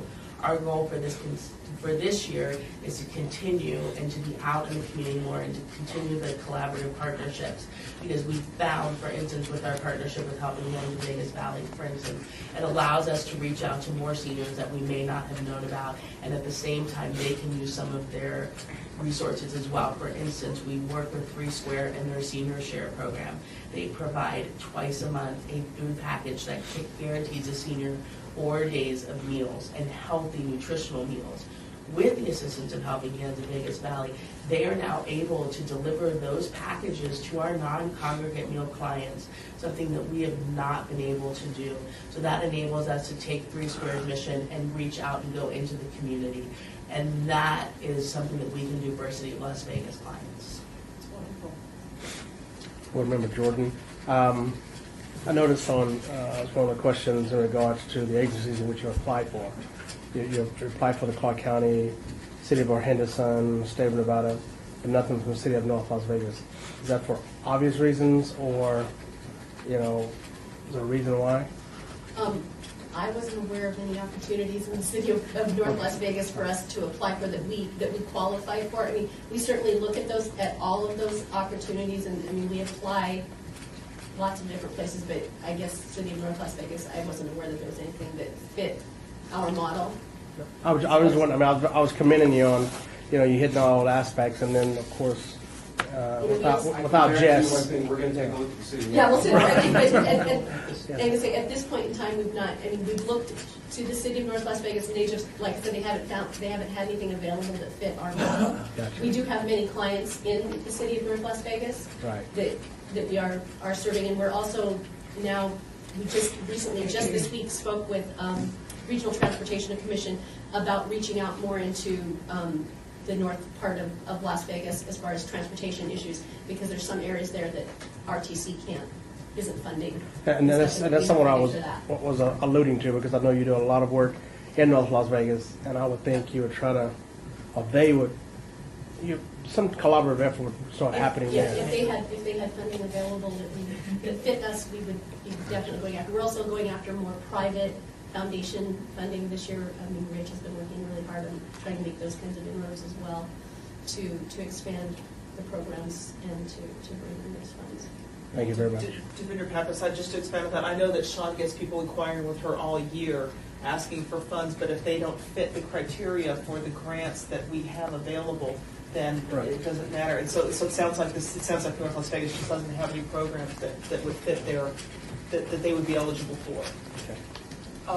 Devinder Pappas, do you run into any challenges with, you're very clearly, you state very clearly that you're non-denominational. However, do you run into challenges with people who aren't necessarily reaching out to you because they assume that you are denominational?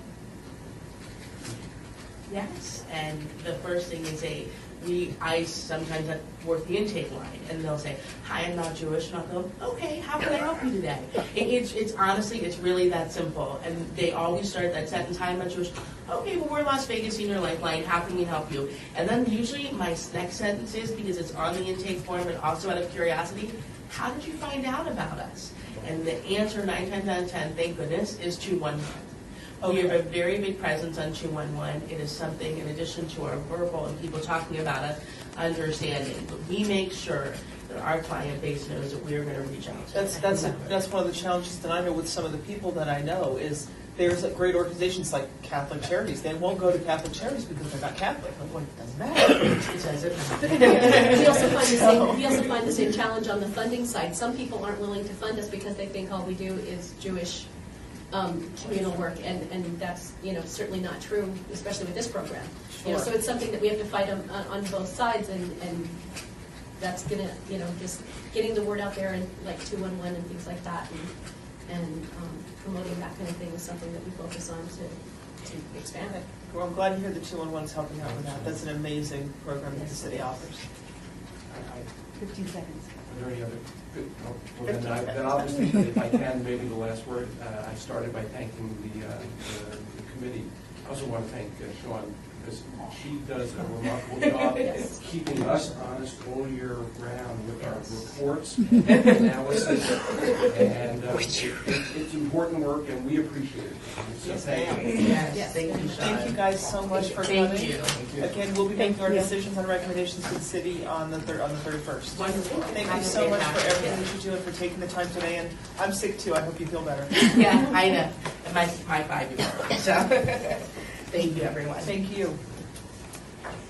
Our next presentation is Las Vegas Clark County Urban League presenting their senior transportation program. We're going to have a seat. We'll call you in 1 second. Madam Chair, if it pleases the board, we have Clark County Urban League and then a break, and then Clark County Urban League. Would you like to listen to both their presentations and then take a break? Sure. You guys all okay with that? Yeah. Let's go ahead and knock that out. Hang on 1 second. Okay. I broke the time. She broke the time thing, so we have to, you can't take her anywhere. Board members, are we ready for the next presentation? Thank you all for joining us. I got to do my little spiel. 10 minutes. Sean will let you know when 5 minutes is up for your opening presentation. We'll ask our Q&A if there's time at the end. We're welcome to fill in. Please state your name before you speak every time. Welcome. Thank you very much. My name is Ann Barone. I'm Director of Planning and Contracts and Compliance. It's a mouthful for the Las Vegas Clark County Urban League, CAA. CAA stands for Community Action Agency. I have in this empty chair Ida Davis, who is manager of our Martin Luther King Senior Center. She has been ill all week, and I spoke with her on the phone this morning and said, please don't join us. She sounded horrible. But we are very pleased today to tell you a little bit about our senior transportation program and present it to you for your consideration.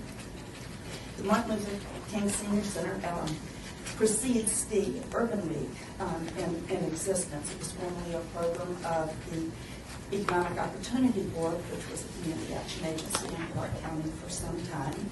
The Urban League incorporated in 2003, began services in 2004, and near the end of 2006, the King Community Action Agency was designated as such for Clark County, and at that time assumed the operation of the Martin Luther King Senior Center.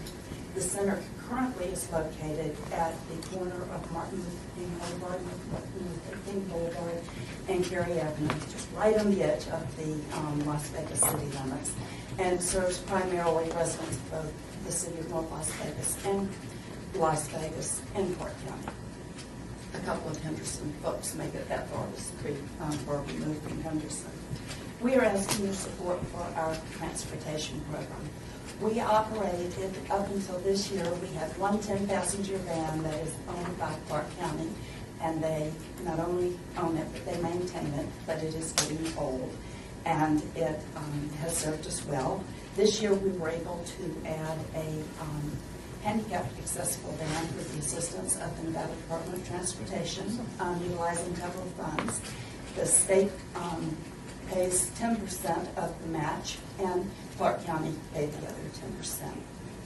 This year, in fact, in about 6 weeks, we will receive a 14-passenger kind of a minibus. It is what they call a 12 and 2. It has 12 seats, 7 fixed seats, and has a rear lift that will allow for 2 handicapped or wheelchair-bound passengers to ride. In the past, up until this year, we have only been able to transport to and from the senior center, which is in itself is very important. It gives seniors a reason to get up, get dressed, and get out for the day, and to have social and recreational as well as nutritional programs. But the big thing is getting out and doing things. We have a number of programs at the senior center that benefit the seniors, that the services are not available or convenient to access in other places. This year, we are able to start the expansion of transportation services to meet the demands that we have been faced with. And during bad economic times, those are becoming greater all the time. Susan Coleman this year, Foundation, reached out to us and said that there are a disproportionate number of particularly minority populations that do not have breast cancer awareness, they do not have transportation to mammograms, and we're working on a program with them to both do awareness programs in the center, and now we're able to transport people for their appointments. So we're pretty excited to be involved with that. Our program is funded, I mentioned, Clark County under the Nevada Department of Transportation. The vans Clark County also assists with our operational expenses for gas, salaries, and maintenance expenses. We receive funding as a community action agency from the State Office of Health and Human Services with the Community Services Block Grant. This is a program that is a priority to the Urban League, so it is included in that program in our annual funding. North Las Vegas Community Development Block Grant funded us this fiscal year for the first time. The funds that we are requesting would allow us to expand fiber hours and, of course, 5 years for the fuel that's necessary to operate. We serve, we have 65, well, last year we had 65, and I think it's grown a bit. Las Vegas residents registered. It is our goal to expand that list to particularly in order to provide transportation and other services to the senior center. We have been reluctant to do a lot of outreach and advertising because we have a max out. It's not going to be on waiting lists, but we do maintain waiting lists at this time. Love to answer questions. Board members.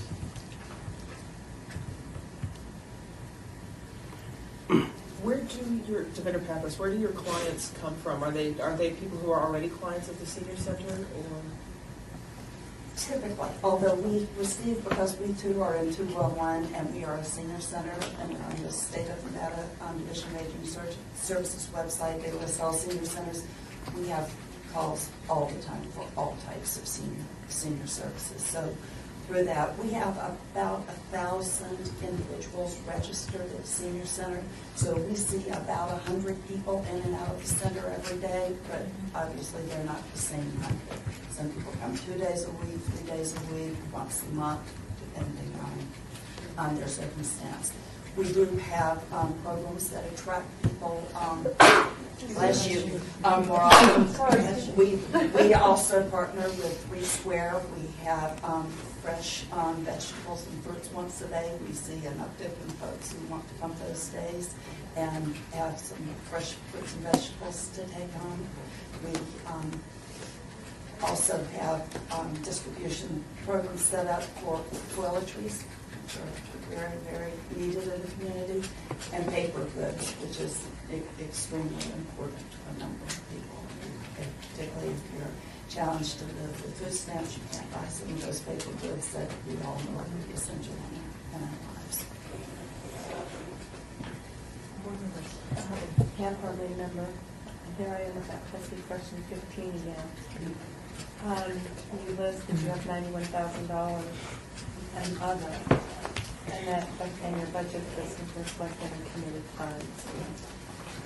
Has that changed? We felt the same challenge as the others. We have received outside agency grants from Clark County for the senior center program. They actually house the Martin Luther King Senior Center is in the Clark County Community Resource Center. They provide us the space and the maintenance, and they provide us financial support every year, but they do not make those financial commitments until later this year for July. We received a community services block grant from the state, which is a federal program as a community action agency, and we have allocated funds to this program for years, but that does not occur until about May. So we felt we can't say it's committed until it is committed. I think I've mentioned in the application that we did a needs assessment as an agency last year, which is a requirement of our community services block grant. And in our questions about senior services, just about 50% said the most important service needed by seniors was transportation. So there's a pretty good chance that we will continue to place some priority on that and providing those funds. Those are used for a number of programs. I did see your funding history is great. So, thank you. For those clients that are on your waiting list, do you also look at the Regional Transportation Commission, look at the bus routes and see if you can help facilitate those kinds of putting them in public transportation? We absolutely do, and we also work with Helping Hands and others who can sometimes pick clients and deliver them, and also carpool them I mean, we look at all of those, but the clients that we think about are those who are not able to get to a bus stop, either because it is physically too far or they're not physically able to get to it at all. And the paratransit vans, in some cases, our clients might qualify. They are extremely expensive if you don't have it. Well, and they're also important to Good Province. They're also unfortunately, their need exceeds their exactly abilities, and so there's issues there as well. Board members, any other questions? Board Member Yolanda Cervantes, do you only transport the seniors from the MLK Senior Center or from all the other senior centers? At the present time, we transport to and from the senior center. Mhm. If a client wanted to go to another senior center, as we are expanding our services, something in there, we would absolutely do that.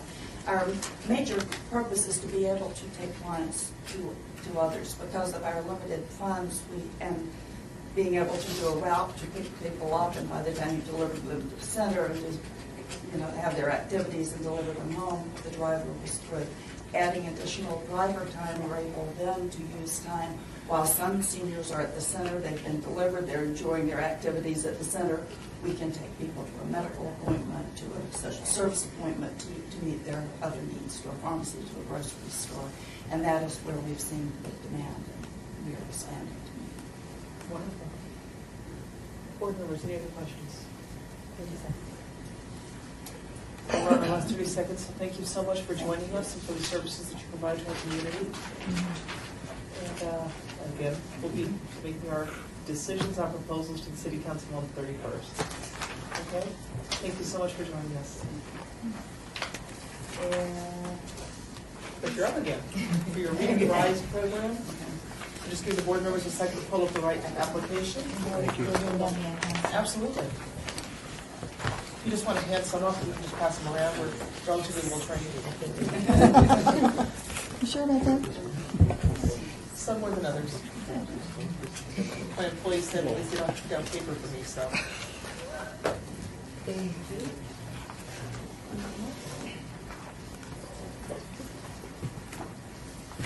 Need these back. Board members, are we ready? I think we're good to go. Thank you very much. Well, I'm not going to do the spiel because we just did it. Okay. Well, again, I'm Ann Barone with the Las Vegas Clark County Urban League, CAA. And since we just did this, I will not introduce you to the Urban League so we can have more time for our Education Program Manager, Carol Santiago, to tell you about Read and Rise. Thank you, and thank you for having us today. Now we're looking at the other end of the spectrum, from seniors down to the 0 to 9-year-olds. Our program is to service, to help parents learn how to we're encouraging them to spend more time with their children in the process and the activities of learning, as well as being more involved in school. The Read and Rise literacy program, parent literacy program, was initially started with a collaboration between the National Urban League and State Farm and Scholastic. And in the overlap, the packet that I handed out to you gives you an overview of the program. It also gives information on what it takes to implement this program, what commitment we need from schools, and then what it is that the Urban League will bring to the program. And most importantly, what it is that the Urban League will provide are the facilitators, and we also have English and bilingual facilitators because our demographics has changed and our clientele has changed. 95% of our parents who are enrolled in our program are Spanish-speaking parents. And so we have a balanced presentation of facilitators. We provide an English-speaking and a bilingual-speaking facilitator to help bridge the gap and to help the parents understand the concepts that we are presenting. We also, in the packet, we are able, because we are a community action agency, we are able to provide other services to the parents, to the families who may need additional assistance. And I've included in the packet a Read and Rise partnership or an organization agreement we do invite those schools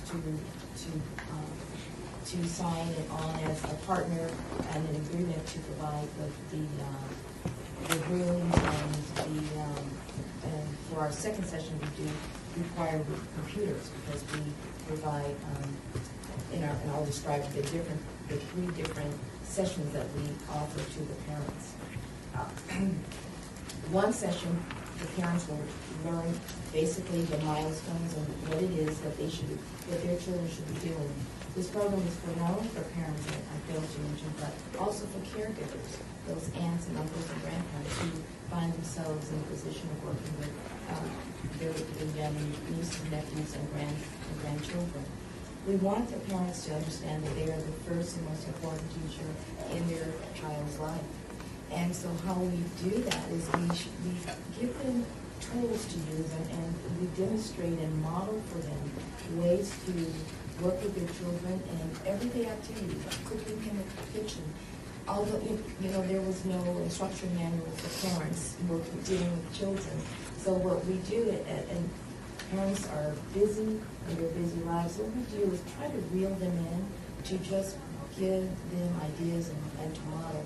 This is how you can be more successful in school, because that's very, very important. We provide 3 sessions. The first session we talk about milestones and what to look for and how to help the child become more successful. We also are providing in our second session an online learning session where we introduce parents to online learning sites. Now I'll tell you, we just started our session 2, and you should see the parents' faces. I mean, they are excited because I mentioned that most of our parents are Spanish speaking. And I don't know if any of you are familiar with Starfall, for those of you who have the little ones at home. It's an excellent online learning site. It begins with the alphabet, and it is very interactive. And so parents are, it's serendipitous because the parents are to learn how to help their children, but the parents are learning as well. We introduced Rosetta Stone in our program last year.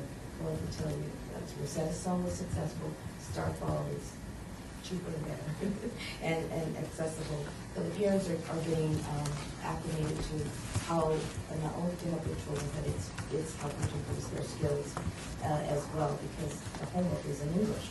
So we need that fine line. We have the bilingual component, but we also need to practice English to help their children be more successful in school. And then our third session, we do provide an opportunity for parents to have hands-on learning games. We teach them learning games and how to create game time at home, which is, again, one of our goals is to make sure that the parents are spending more time with the children. And that is then demonstrated. We collect data. One of the things we collect, we have a teacher response form where we give the parents a form to take to the teachers. So the feedback we get from that is, tells us that during a period of time, just because the parents, we need to go to the Q&A. I'm sorry. Well, the program is great, and it's needed. The funding will help us to expand. Board members, do we have any questions? Aslan, how do you find these parents? Are they referred to you by the teachers? I mean, if a parent is kind of absent, I would imagine that they're not going to be looking for these opportunities. Okay, well, there's a couple. This is how we reel them in. It's really easy. I make a presentation I meet the principal, we present the program, and because the program is provided, that's the first thing. Principals are very, very happy to be able to offer this program because it increases parental involvement. Secondly, many of the parents are dropping off their children at 8 o'clock in the morning, and many of our classes begin by 8:15, 8:30, so we absolutely capture the parents. Our facilitators will go on site and sign parents up. And because we provide the books, we do a snack, and a raffle. And we do all those kinds of things to get parents involved. But the main thing is that the parents are there, and it gives them another opportunity to begin to learn how to help their children in school. And that's the main goal of the program. I have one more question. Do you do this at all the schools in the Valley, or are there certain schools that you target, or do the principals invite you? I mean, how is that? Well, in our grant, original grant, we were to target 8, 9, 1, and 6. But we have ventured out. We are on 8, 9, 0, 3, 0, 8, 9, 0, 3, 2. And we also have one school in Henderson for service. So we started in the community, and we've been able to branch out. But you might add, you've also been at Shade Tree. Oh, that's You've been at a Boys and Girls Club. These are not limited to schools. Desert Rose High School, and the Osceola Head Start.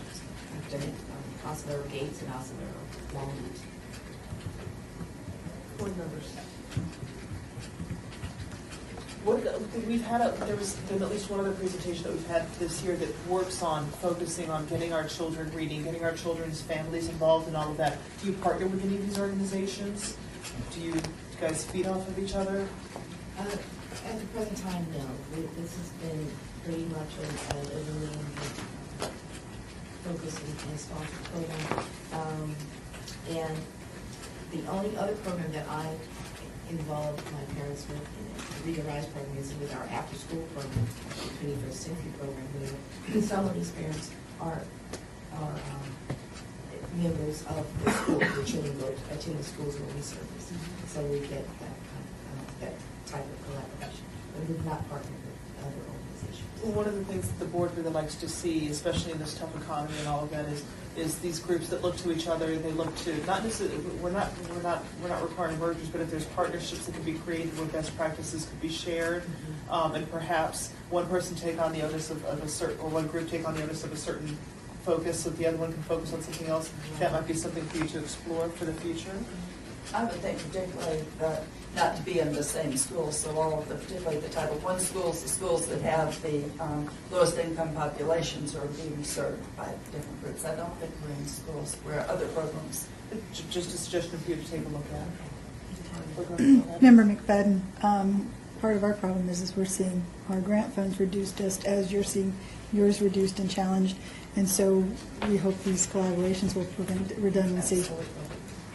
And again, there's also best practices that could be shared. Devinder Pappas, is the Urban League? I don't know a lot about the Urban League. I'm assuming that's not just a Las Vegas thing. It's a national organization.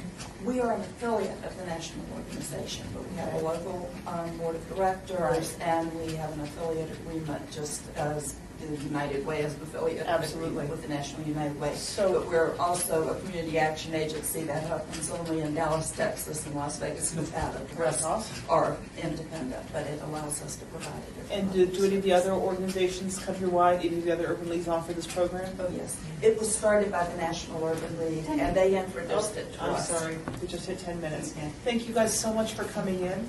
We appreciate you taking the time. We appreciate you letting us move the second presentation up for us. Thank you very much. And again, we'll be making our decisions on recommendations to the City Council on the 31st. We hope to see you there. Thank you so much. And for everything you do for the community. Thank you. All right, since we're a little bit behind, how about a 10-minute break instead of 15? Is that okay for everybody? Yes. All right, so we will be back here at 3:40. Okay? Thank you, everyone. Mike's off during break. By the time we get here, it's really hard to believe. That applying for salaries for a counselor or case manager is a form of direct client service. Right. Okay. It's They're not still, an administrator. They're not getting something physical, but they're getting a tangible benefit. A tangible, absolutely, it's a tangible benefit. Which is hard because you have to look at the organization to kind of determine that. Yes. You have to know what they do, what they're supposed to do. Yeah, because it just says administrative, and it's kind of all up there, and it looks really wonky on a couple of them. And then you have to go, oh yeah, that's right. That's okay, we're not going to. Development. I'll tell you, when I talked to my boss about this job that I'm doing now, I started it about 6 months ago, and I told her, I do this thing for the city. Can I, I'm not saying I would have turned down the job, but it definitely factored in. If she would have said, I'm sorry, you can't do that, it would have been I would have had to think about it. It really helps the way that they have it streamlined. So we have minimum time, what do we have, 4 Do you meetings? remember when we first, you could do this longer than us. When we used to come, it used to be in the evening. It was started at 6 and it would go to 9, and it would be, like 3-4 weeks, twice a week? Something ridiculous like that. It started in October or early November, and then there were big breaks in between Thanksgiving and Christmas and New Year's. And then we did our recommendations. It was fun. I mean, there was more of a social activity, but the work portion was more difficult. Yeah. Yeah, Sean, you get great big gold stars. Sean, while you were out, I was just talking to the group here, and I told them that if they had any suggestions or any thoughts on how we could retweak those questions, that they should come to you later. And, and anything we can do to make this better for them, because that's making it better for us, blah, blah, blah. So, are we ready? Ready. Is everybody ready?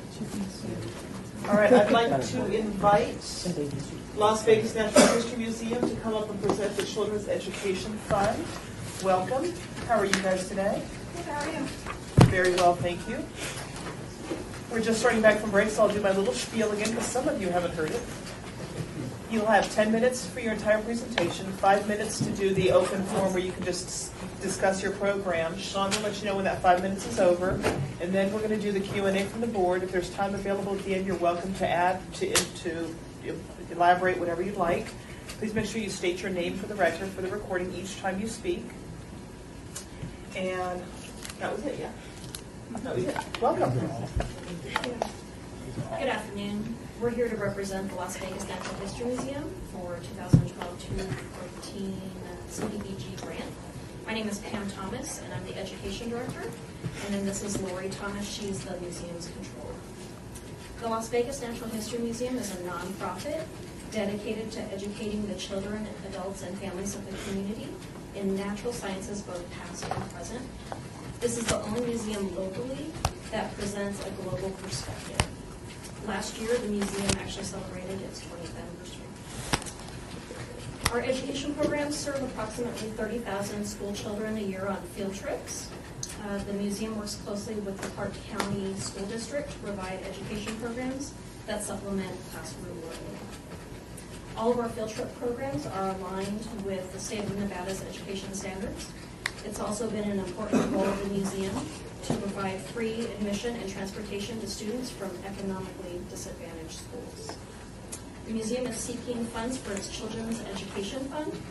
This program provides free admission, transportation, and access to the museum's education programs for students from economically disadvantaged schools who would otherwise not have the opportunity.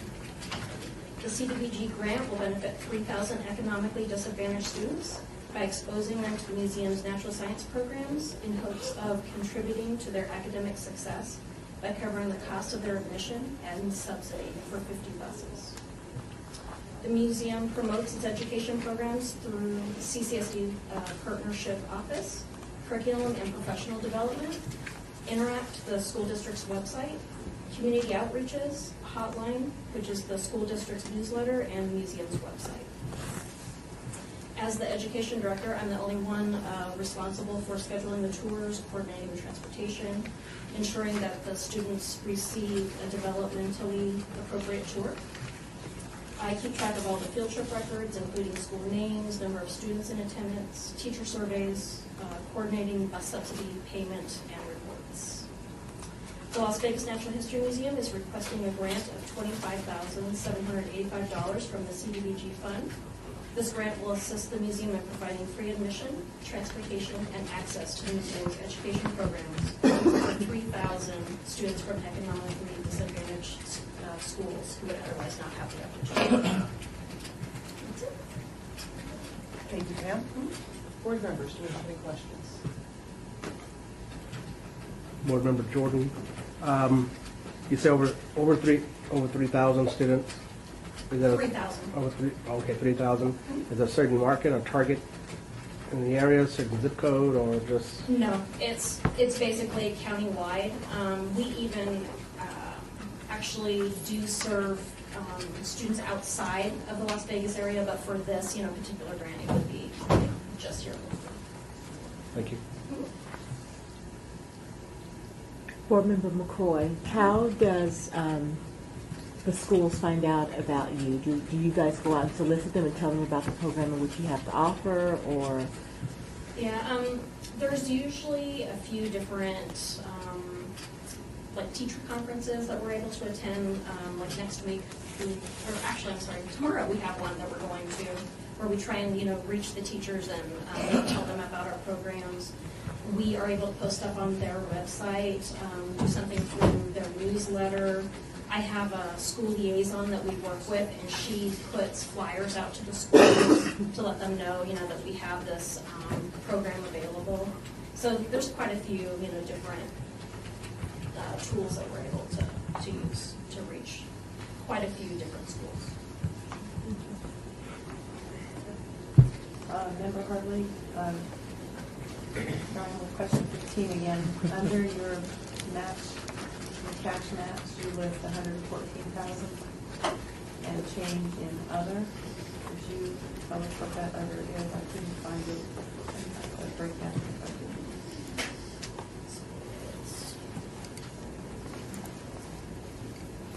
And do you have any committed funds?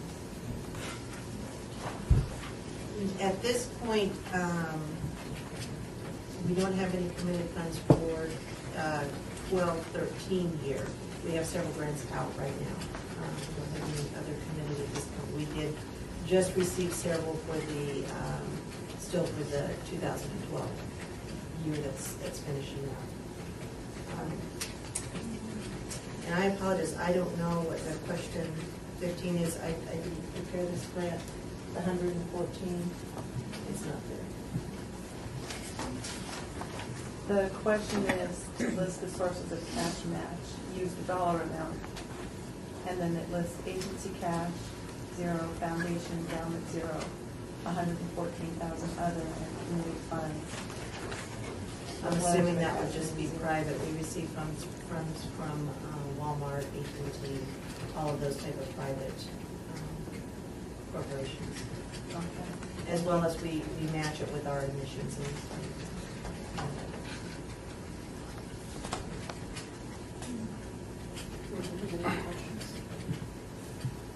Defender Pappas, I believe I recall in the past that you've been able to take advantage of interns, students that are coming to you from the schools that were so excited about the program that they came to intern. Do you still have that capacity? Yes, we do. That's We do. wonderful. We usually have, I would say probably at least 4 a year that come to us, sometimes more. That's great. Board members, any other questions? Do you have anything that you'd like to add or elaborate on for us? Are you using for Defender Pappas, sorry, for the transportation, are you able to use the school district's buses and just pay whatever Yes. that subsidy is? At this point, we are. We never know what the next year is going to kind of hold because of the different programs, that they're trying to get all the kids out to. But if we weren't able to use the CCSD buses, we would go for, some sort of private bus. It would cost us more, to do that, but we would definitely still try and get the kids, to the museum however we could. Sure. Well, ladies, thank you so much for joining us today. We will be making our decisions on the recommendations to the City Council on the 31st. You're welcome to be here for that. And we appreciate what you do for our community. Thank you so much. Thank you.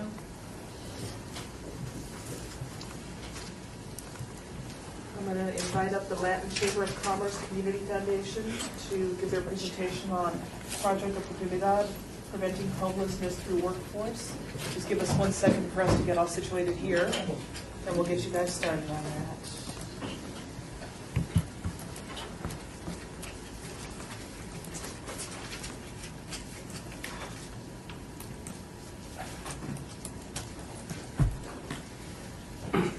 Board members, are we ready? I am now. Welcome. 10 minutes for the presentation. Sean will let you know when your initial 5 is up. Please remember to state your name before you go or before you start speaking. Once our questions are done, you'll have, if there's time left, you're welcome to fill in. And welcome. Thank you. Very much. Good afternoon. My name is Rene Cantu, and I am the Executive Director of the Latin Chamber of Commerce Community Foundation. And with me this afternoon is Ms. Sharon Morales, our Assistant Director, and Vincent Cardenas, who is the staff accountant for the foundation. Tell you a little bit about the foundation. We're the 501c3 affiliated with the Latin Chamber of Commerce, and our mission is to uplift the community through social, cultural, and educational and workforce development programs. We're seeking $100,000 for Project Oportunidad, preventing homelessness through workforce development, training, and placement. We are seeking to serve 500 individuals through this program, which averages about $200 per person through participants who are at risk of homelessness or are homeless. And we propose to do this through training in job readiness, resume preparation, interview skills, transportation assistance, job search assistance, referral and placement into the workforce. The fact that we're closely affiliated with the Latin Chamber of Commerce gives us access to over 1,000 businesses, and we work very closely with them to identify employment opportunities for our participants in our current WIA program. This program that we are proposing complements what we're doing through other foundation programs. We've been doing workforce for a couple of years for youth and for adult and dislocated workers. In fact, on number 15, the match is those funds are through our workforce development monies and also matches through the building and administration. But what we have currently is we have a healthcare program known as Healthcare Opportunities Today, where we're working to put 133 persons back to work through the workforce dollars. And we're focusing specifically on mid to lower level positions such as dental assistants, medical assistants, and other positions that can help people who are in servicing or construction to phase into a different career path. You know, the construction jobs are gone, to a large extent. Many people lost their positions, in the service industry. Our unemployment is at 13%. And, we have hundreds of people come through the Latin Chamber for both the healthcare program and also Casa Verde, which is a green economy program, where we're also working on placing 133 persons back to work. But for that 133, we have many hundreds more who come through our facilities who are seeking help with employment assistance.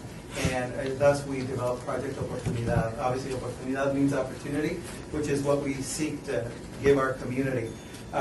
We're 9 blocks to the east of this location, and we have partnerships with the Las Vegas Urban League for a public computing center that creates a lot of foot traffic of people who are very low income, and they also, through that contact, establish contact with our program as well. We last year we prepared over 1,000 tax forms through the BIDA Earn It, Keep It, Save It program through the United Way. So we're working with United Way, with Urban League, with the Latin Chamber, with other organizations so that we can leverage, as many resources as we can to meet our mission. We were also notified that we would be part of the Green Youth Consortium. So this program would complement that as well. Depending on the age of individuals, we would be, channeling them, to appropriate resources as needed. So as people come through, we try to help them. Where we've had trouble is when we have people come, into our building seeking help, and they're not eligible for WIA, or it's not a good fit or whatever, and they're seeking job assistance. And we're in a very good place. We have a staff that is bilingual and can very effectively serve the large segment of Spanish speakers who live in this community who are underserved. By the same token, we work very closely. Our population is very diverse and reflects the diversity of Las Vegas. We serve persons of all backgrounds, and people are getting to know the Latin Chamber of Commerce, and coming to us as they seek work, whether it's in, like I said, in green manufacturing or in healthcare or whatever. We're putting people through training for things like truck driving, dental assisting, and other things.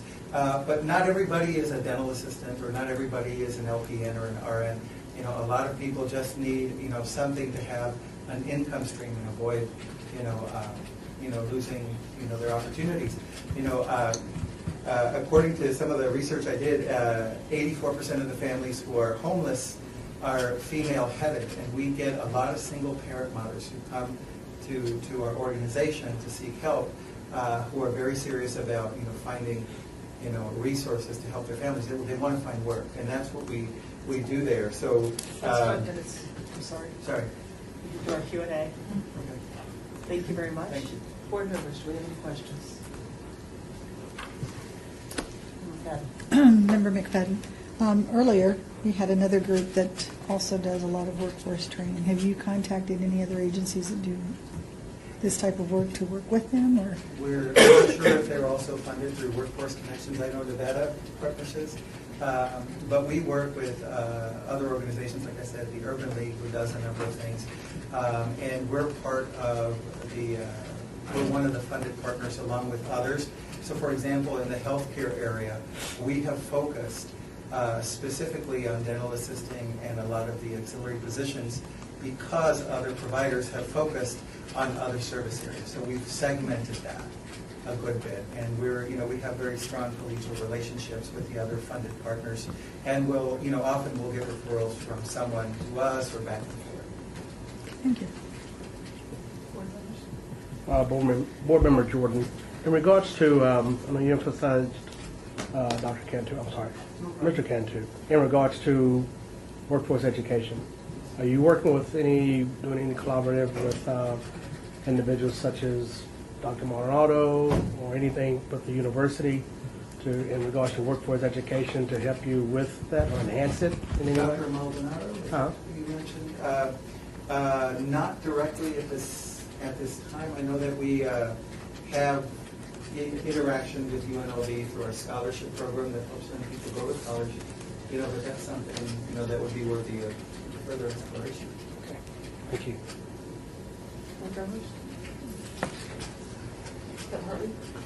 Member Hartley, I just wanted to know if you were planning on applying for any other funding through the county or the state, or do you not qualify for? We are searching for any and all resources that we can find, both federal, state, and private. I'm not certain we're eligible for. We're relatively new in our current form. We're about 4 years old. The foundation has really, I think, flourished over the last 3 or 4 years.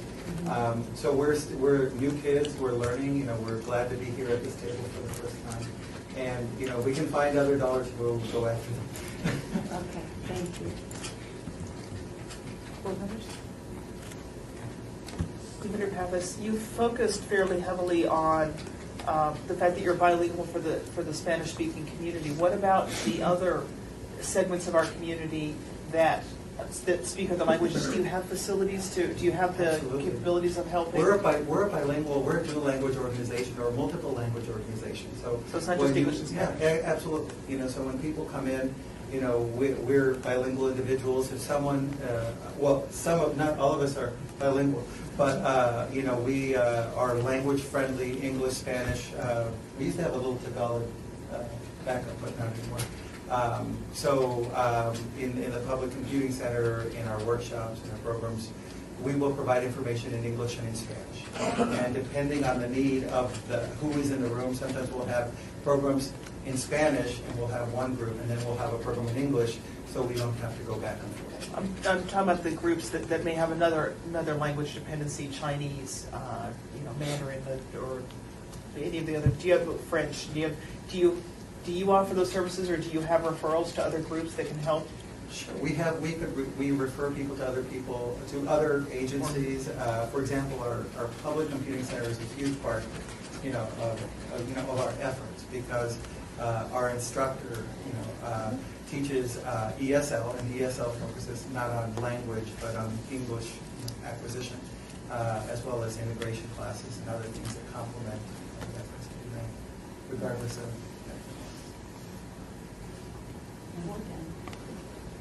Real quick, you're adding what, another staff person?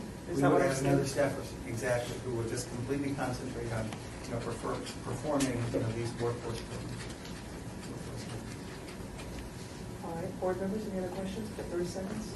For that individual, sorry, Board Member Jordan, for that individual, will that individual be, I guess, cross-trained in regards to getting other monies, collaborating with other efforts to continue to build this up? Their focus would be entirely on service to the community. My focus as executive director is to continue to seek funds from various sources. Thank you. Thank you very much. Thank you. And that's time. As we've stated before, we'll be making our decision on recommendations to the City Council on the 31st. You're welcome to be here. Thank you so much for coming and for everything you do for our community. Thank you so much. Thank you. I'd like to go ahead and invite the Discovery Children's Museum to take the table for their Youth Works program, and we'll call you guys up in just a second. The Discovery Museum? Oh, okay, great. Awesome, thank you.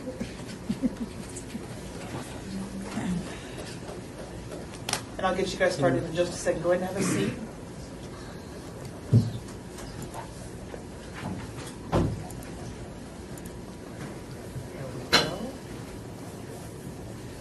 Board members, are we all ready? All right. Welcome, everybody. Thank you so much for joining us today. You're going to have 10 minutes to give your presentation. The first 5 minutes, speak about your program. When the 5 minutes is up, Sean will let you know. Then the board will do their Q&A. If there's any time left at the end, you're welcome to elaborate on anything that you spoke about before or whatever. When you speak, we are recording for the record, so make sure you state your name each time you speak. And we appreciate you coming. Thank you very much. Welcome. Okay. My name is Shauna Sweetsaw. I'm the manager of the Youth Works program at the Discovery Children's Museum. The program is a two-tier program, volunteer and internship. And our main focus is to keep the teens in school and to make sure they're graduating. We also offer different workshops as far as customer service, resume writing, interviewing skills. The teens also volunteer at the museum, and that's how we get our interns. They may volunteer in capacity as far as working on the museum floor and as exhibit presenters, working with our exhibits department, doing maintenance and repairs on the exhibits. We also offer an internship, which is paid, and right now we have 7 interns. And we pick those from our volunteers, and they actually have to qualify financially and different things like that. Obviously, they have to be in school, show a capacity to take on more responsibilities. And they would do a little bit more. They would be in leadership positions as far as over some of the volunteers in training. They would work in some of our paid areas of the museum. They would also work with our birthday party program, helping with that, and do office and clerical works. There's different things in the museum that they can actually do as far as training and things like that. We brought one of our interns. She was volunteer. She's an intern now, and she'd like to speak. My name is Kyra Reyes, and I'm one of the interns I've been there for almost 2 years now. And what the museum allows me to do a lot more, or be more responsible person. And I feel like once I turn 18, I'm graduated, I think I'm ready to take on new jobs because they train me so well, and I've been able to, experience like office work. I've been able to experience meetings. I've been able to experience the birthday party area. And then I also have like good teachers like Sean, and she's someone to look up to. So I'm interested in the medical field, and I'm looking also into like manager, into like medical facilities. So it's really helped me to see good role models in the museum.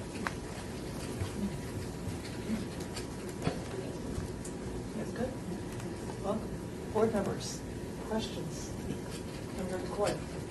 Board Member McCoy, I was just looking over your budget here on item number 15, and I see that you had no matching funds for For the program? yes. We have matching funds now. What's your name? My name is Roberta Blumenstock. Oh, I'm sorry. This year, we ended up securing, we're going to have funds brought in, and it's going to be, Winsong Trust is very generous. They love the program, so they did donate, and it's going to be a matching program. It's $75,000. And it was a very generous donation. And they said, hopefully, that you can go get the rest of what you need, and hopefully, they're going to have a match program set up. So we're very excited about that. Congratulations. That's great. Very good. Thank you. Board members? Totally unrelated, but Board Member McFadden. Sean, are you the Sean that's in here that was at the Air Force for 20 years? Yes. No way. Just want to say thank you for your service to the country. Yes, I was in the Air Force for 20, Sean Speesaw, I was in the Air Force for 20 years. Thank you very much for your service to our country. Totally unrelated, but Board members, any other questions? Devinder Pappas? Kira, I want to thank you so much for coming in. It's so nice to see our youth that are out there getting ready, being poised to become leaders. So you started out as a volunteer at the museum. Yes. Applied to be an intern. You're filling in all of these other spots. They're encouraging you, I assume, to take leadership roles and tours and things like that? Yes. That's great. And then you've been there for 2 years? Almost 2 years. Almost 3 years? Almost 2. Oh, almost 2. That's wonderful. How old are you? I'm 17. Okay, and when did you graduate? I graduated in 2013. Well, congratulations and thank you. Thank you guys for bringing her in. It's great for us to get to see the impact that this has on the community, so we appreciate it. Board members, do we have any other questions? Do you guys have anything you want to fill in at the end here? Kind of said it all. Sean Speesaw again, I'm sorry. It's hard to remember that. I really appreciate the opportunity to come in and tell you about our program, and actually to thank you for all the years of the funding that you have given us. Well, thank you very much. We will be making our decisions on the recommendations we're going to make to the city council on the 31st, so you're welcome to come here for that. And we really appreciate everything you're doing for the community. Thank you. Thank you again for coming in, Kira. Thank you. Thank you. Thank you.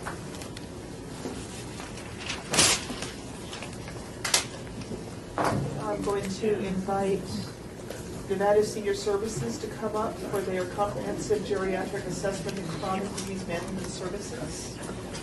Go ahead and have a seat and we'll call on you in just a second.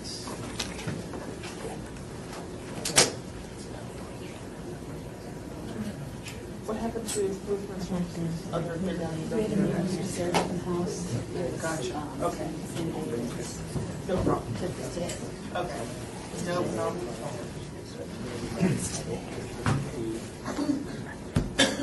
Were you supposed to do that? I can't be up there.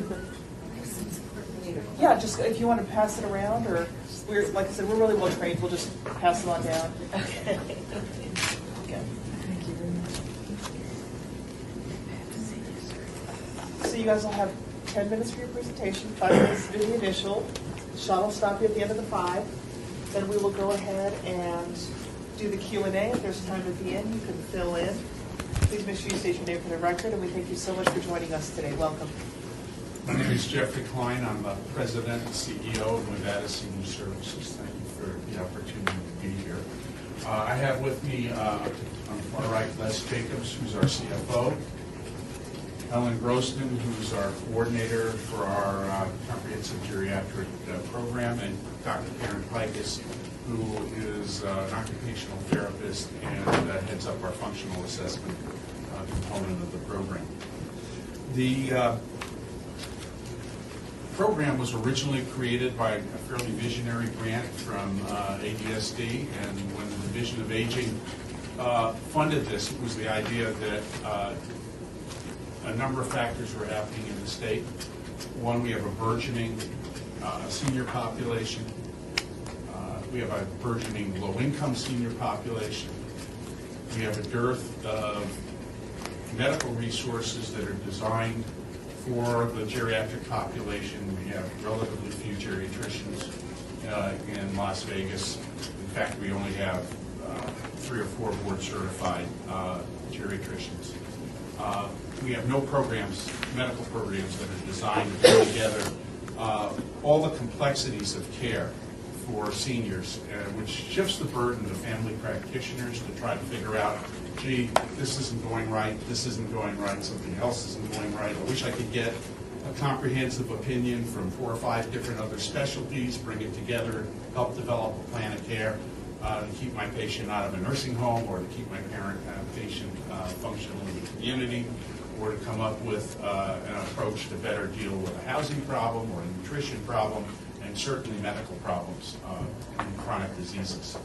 The program, as we established it, is very intensive. Our patients come to us and receive a very thorough psychosocial assessment, cognitive assessment, social history, mood scales, and it's all an evidence-based program to establish a baseline. Then they receive, Karen does a functional assessment on them to see how they are faring in their activities of daily living, what issues they might have in their home, and so on. They're ultimately seen by the geriatrician, a board-certified geriatrician. They have a legal clinic appointment as part of it through our collaboration with the City of Las Vegas Senior Law Project, with whom we collaborate. If they have dementia issues, we're partnered with the Cleveland Clinic, the Ruvo Center, and so that we're able to bring to bear in one place an opportunity to get a handle on what's going on with this complex senior, and then feed back that information with a plan to their primary care physician or other caregivers. We also do a caregiver assessment, because we realize in today's society, our caregivers, if we are unsuccessful in dealing with the burdens they carry and dealing with and their loved one, then we fail for both. And so we also do a caregiver assessment of their status in terms of how they feel about their caregiving issues and what other medical and involvements they might have as well. We're asking for $40,000 in our request to fill the gaps from the original funding that ADSD had, which is heavily in our social work area, which is extremely intensive, and for health education in order to get the wellness components of the program up and running. We anticipate expanding the program to an additional location as a result of this as well, to a new senior and veterans village to be located at essentially the intersection of Las Vegas Boulevard and Charleston. It's the Econo Lodge there that's being converted. We're very excited about that. Again, this will be a unique project because there we will actually have housing units, medical, and adult day health care. And so we're very excited about that project. Our core program is an adult day health care center at Washington and Jones. It's been through multiple iterations. We took it on 6 years ago when the EOB was going to close it, and many of you may remember that. And so we salvaged it, and since then have turned it into a more medical environment, so that not only are we providing day care in the traditional sense, but day health care, and providing chronic disease programs that are not available anywhere else in Southern Nevada. And our view of the world is, those of us who do this every day, is we'd like to be in a situation where Southern Nevada in general and Las Vegas, the city of Las Vegas in particular, can kind of take the lead in this area. Those of us who deal with these problems every day, and we see people going to nursing homes who don't need to be there, or people ending up in an emergency room and possibly dying because they didn't have proper integrated care all along. It just breaks our heart. So with that, I want to thank you. And questions? forward to questions. Thank you. Board members. All right, Divinder Pappas. Do you partner with any of the other organizations? There's another group earlier that was here that was talking about senior transportation from one of their senior centers. Do you partner with these organizations? We have a big partner collaboration network, which includes the RTC, ITN, and a number of the other transportation groups. We also partner with virtually every university and college in town. We're an academic training institution as well, so we have physical therapists, occupational therapists, social workers, physician assistants, and even a resident who rotates from the Valley Family Practice Program through our geriatric clinic. Awesome. So the collaborations are really a key. We could not do what we do without, for instance, the Senior Law Project to help them with legal concerns, or the RUVO Center to help us with dementia issues. Thank you. Board members. Board Member McCoy, I just had a comment that I wanted to make, say that how proud I am that you guys have these services there, because our senior population is increasing and we are living a lot longer, and they don't necessarily have those resources to get the health care that they need, and some of them are put in mental facilities or are put in other places that they don't necessarily belong because they've not gotten the proper diagnosis and we're not equipped to deal with them. So I just want to say thank you.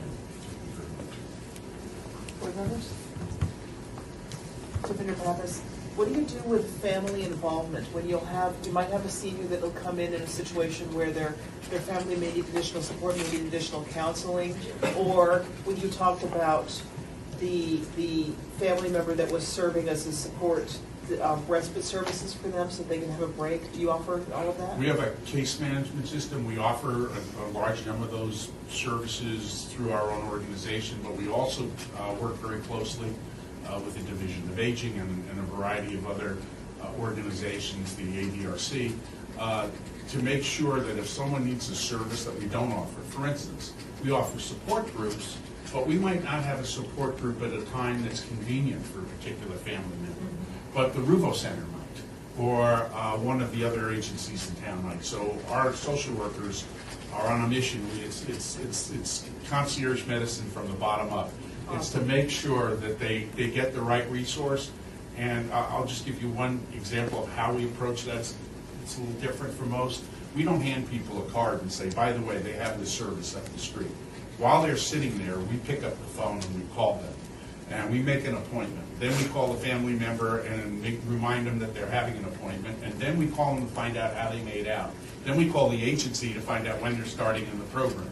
So our follow-up is really critical to what we do with geriatric assessment.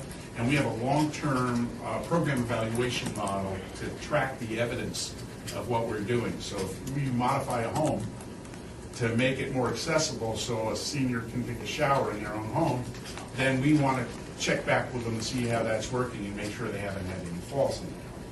So thank you. It was a perfect question. Let's try to softball now and then. I always appreciate it. Board members, any other questions?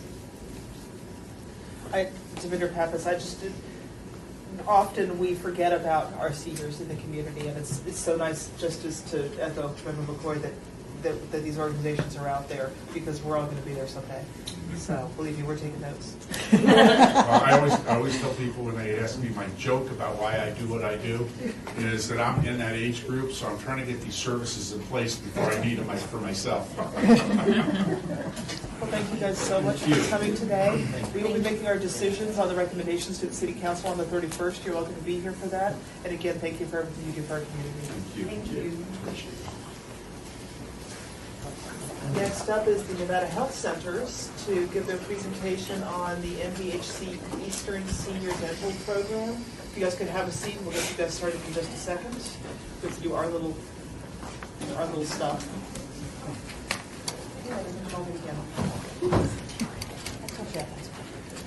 Huh? Oh, it's a thing.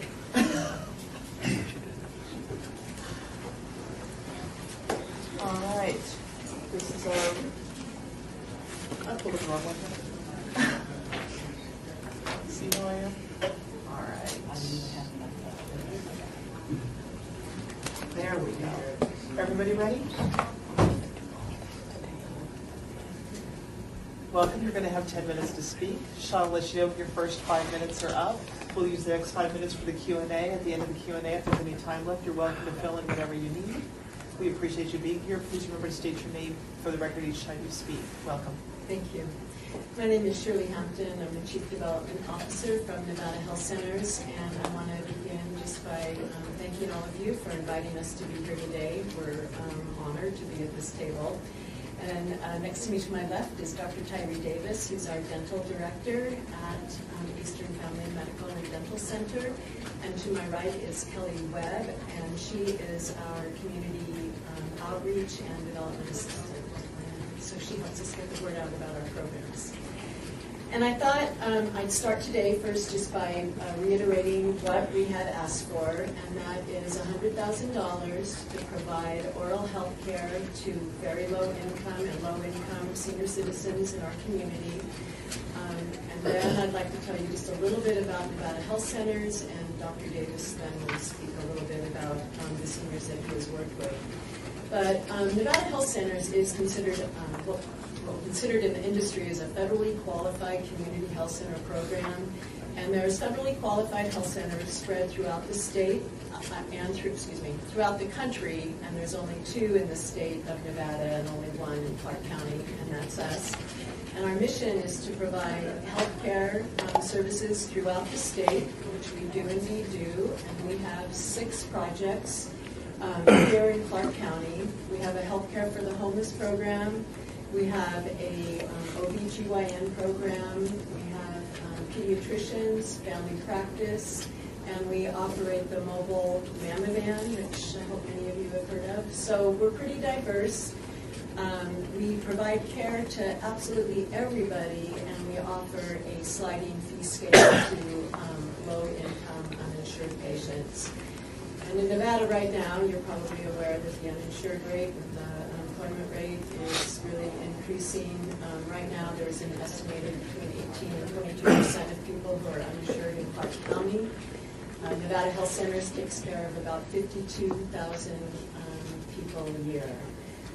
One of the other really exciting things that's happening for us is that we did just recently get a federal grant. We're building to build a new building, and so we will be opening a health center really soon. That will be brand new for our clients, and so we're really excited about that. So that's about us kind of broad-based. We came to Clark County about 10 years ago. We've been in operation for about 35 years, and Dr. Davis has been with us at the Dental Center for the last 10 years. So, is that right? Somewhere around there. 7 years, excuse me. So I'll turn it over to him and let him tell you a little bit about his practice and what we do for seniors there. Okay. Well, first of all, I think that you got to realize that, second only to children in the state of Nevada, seniors are the second most group that have a lack of access to dental care. And then you combine that with the fact that about 75% of seniors don't have any form of insurance. So whatever means they can get in order to get dental care is exactly what they're looking for. A couple of stories that I have. I had one senior, he had no insurance. He had no car. He was on a fixed income. Came in, had several teeth. He was in severe pain. We got him in, got the teeth removed, and then through our educational component as well, we got him to understand he had several other teeth that may not have hurt him, but that sooner or later they would need to come out if he didn't restore them. So we were able to restore those teeth. Now he's able to eat, which of course if you don't have proper nutrition, then you're going to suffer other health issues. So he was extremely happy. Come to find out after about 4 or 5 visits, this gentleman was actually riding his bicycle to his appointments because that's how important it was to get this kind of funding in order to get his treatment done. We had another gentleman who was missing a few of his front teeth, and so he walked around with his hand around his mouth and really had very low self-esteem. We were able to get him in and get him some teeth in the front of his mouth. He was smiling, certainly his self-esteem went up, and then he became what we call socially employable. In other words, he can go out now because he has anterior front teeth, he can get a job now. And so, a lot of seniors, they didn't plan for retirement. And so as a result, they need to have good oral health in order to get out there and get back into the workforce. So, and the last story I'm going to tell you about is a couple. They came in, and both of them had extremely poor oral health. Most of their teeth were either decayed or they had what you call periodontal gum disease. Most teeth were falling out. Neither one of them could eat. We were able to provide a complete set of dentures for both of them so that now that they can function, they can eat properly, and even kiss each other. So that's just a little bit about what we do. But I think that, there's certainly no other way that a lot of these patients would have an opportunity to get dental care. So we certainly appreciate the opportunity to continue to do that. The other thing, I'm also a nurse by background, and one of the things that Dr. Davis and I have talked about is how much now the literature is even pointing out that oral health is so equated to physical health, and that poor oral health actually lends itself to diabetes, heart disease, and CHED's nodding, so I'm sure all of you have heard this too. So that's 5 minutes. Okay. Board members, questions?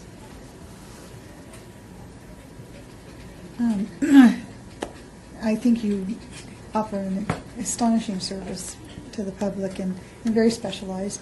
I did have a question, though. There was not anything listed on your in-kind. Do any of the dentists donate work?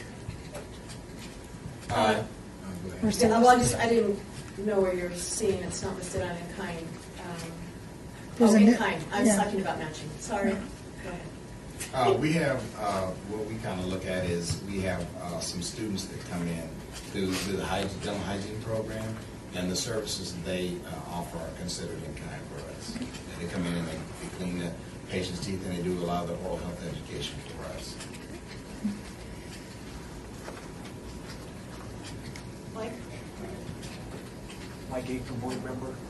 When a senior comes in, how long does it take for him or her to get into the system to be taken care of? It doesn't take long at all. I mean, usually what happens, they come in and for their first appointment, and then once as they're being processed, and we've already got them in the back taking the X-rays, that's when we go through and evaluate whether or not they're qualified. And a lot of times they actually find out during that first visit that they're actually qualified for the grant, and then after that we can usually get them in, 1-week appointments. One of the interesting things that we found out, we did have these funding from CDBG for this grant in the past, and at that point, I think we asked for a minimum of $800 per senior to treat. And one of the things that happened is that because these seniors have gone for so long without any care, that by the time they finally do come in, their mouths were in such poor shape. And I know Dr. Davis talked a lot about it was a hindrance to him, because you can't just treat half a mouth, or you can't just treat, the front teeth and not the back teeth. And so we came back to CDBG and asked them if we could, increase that limit. And then I think the program was much more successful for us. And it was really Board Member McCoy, do you guys leave collateral material at the senior facility so that they're aware of the services that you guys offer, or how do the seniors know? Is that what you do? Can you explain that? The reason I'm pointing to Kelly is Kelly's, this is like her second week on the job. She's been hired to do just that kind of thing. Okay. It's been interesting. It seems like for many years, the Division for Aging Services funded this program, and then when they got cut back so much from the state, they were not able to fund it anymore. And then CDBG this past year funded it. And it almost seems like it's word of mouth. We get people calling all the time too. Do you have funding yet? Or did you get the grant? So finding patients has not been a challenge. Yeah, the seniors always have friends that they can let know. Yeah. About the program. So there's a lot of, but we do go. Kelly. That's definitely one of the bigger goals, is to have a stronger presence in disability here in the Southern Nevada community. So that's kind of my job. Okay. Well, good luck on it. Because the seniors do need to know that these services are available and that they can get good dental services. So. And one of the other unique things too is that our dental office is the same building as our medical office. So some of the seniors don't know, they might enter through the dental and go, oh my gosh, there's this whole medical team here too that I can use. So that's really good, and vice versa. Particularly if they have other, systematic problems like diabetes or high blood pressure, which are two that obviously can affect our ability to do dental care on them. So certainly we can just say, hey, you can just go right across the hall and get those services as well. Good, very good. Thank you. Thank you. Board members, we have about 30 seconds left. You mentioned you're building, Javender Pappas, you mentioned you're building a new health center. Is this going to be in addition to the existing, or are you going to move the existing? Well, we have right now 4 community health centers right here in Las Vegas, and so one of those health centers, Martin Luther King Family Health Center, is going to move into the new building, along with our OBGYN program and our pediatricians. And so we wanted to put dental in that building too, but didn't quite have enough room. Well, congratulations. But next step, yeah, thanks. Yeah, we're real proud of that. Well, thank you guys so much for coming and presenting today. We appreciate it, and we appreciate everything you do for the community. We'll be doing our decisions on recommendations to the City Council on the 31st. You're welcome to come and be here for that. And thank you again. Thank you. Thank you for allowing us to come in.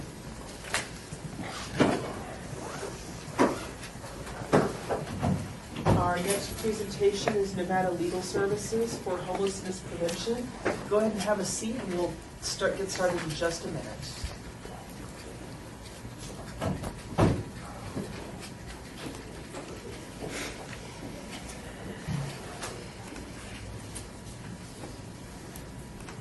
Board members, are we ready? Welcome. Thank you so much for joining us today. You're going to have 10 minutes for the overall presentation. Sean will let you know when the first 5 minutes, that's when you do your open presentation. When that's up, then the board will do the Q&A. If there's time at the end, you're welcome to fill in. Please make sure that you state your name for the record. And welcome. Thank you for coming. Thank you. My name is David Olshan. I am the Directing Attorney of Nevada Legal Services, the Las Vegas office. And with me is Elliot Worth. He's our financial person, financial administrator. We are applying for approximately $58,000 in homeless prevention funds. What we do at Nevada Legal Services is more on the proactive side of homeless prevention. We provide assistance to tenants who are being evicted. We help them fill out forms so that they can contest evictions. We help them with representation if there is a legal claim against the landlord that may provide a defense and help them stay in housing. We will go to court with them and plead their case to the judge. I should mention we help low-income people for free. So these are people who are on the margin of economic survival. They are at risk of being homeless. We also help public housing tenants, people who are 30%, 50% or lower of the median income. So they are people who don't have a lot of money, don't have a lot of resources, and at times, if they are evicted, they will become homeless. So that's where we come in, the proactive side. We also help with other income maintenance issues. If they've been fired from their job, we will help people file claims against the Employment Security Division if they're being denied unemployment, denied income while they're looking for work, while they're transitioning. We'll help with that. Food stamps, if they're having trouble with Nevada welfare, we'll help with food stamps, or TANF or Medicaid health assistance. We provide a full range of services on the proactive side, legal services for people at low income. We also provide direct assistance to the homeless. We were instrumental in the early 90s in organizing the Stand Down, which is now Project Homeless Connect.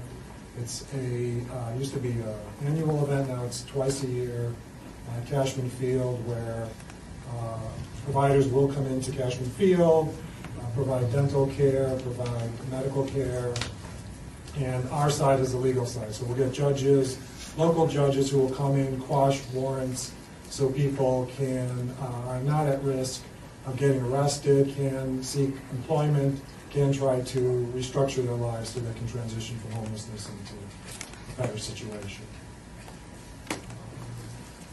We also we do outreach. We will go to like the U.S. Vets. I recently gave a presentation there regarding the services that we provide. We do outreach to the shelters and to other locations throughout the valley, the libraries. We do periodic explanations of our services, to try to get the word out, to the homeless population, so that we can provide legal assistance if they need it. Thank you. Board members, questions?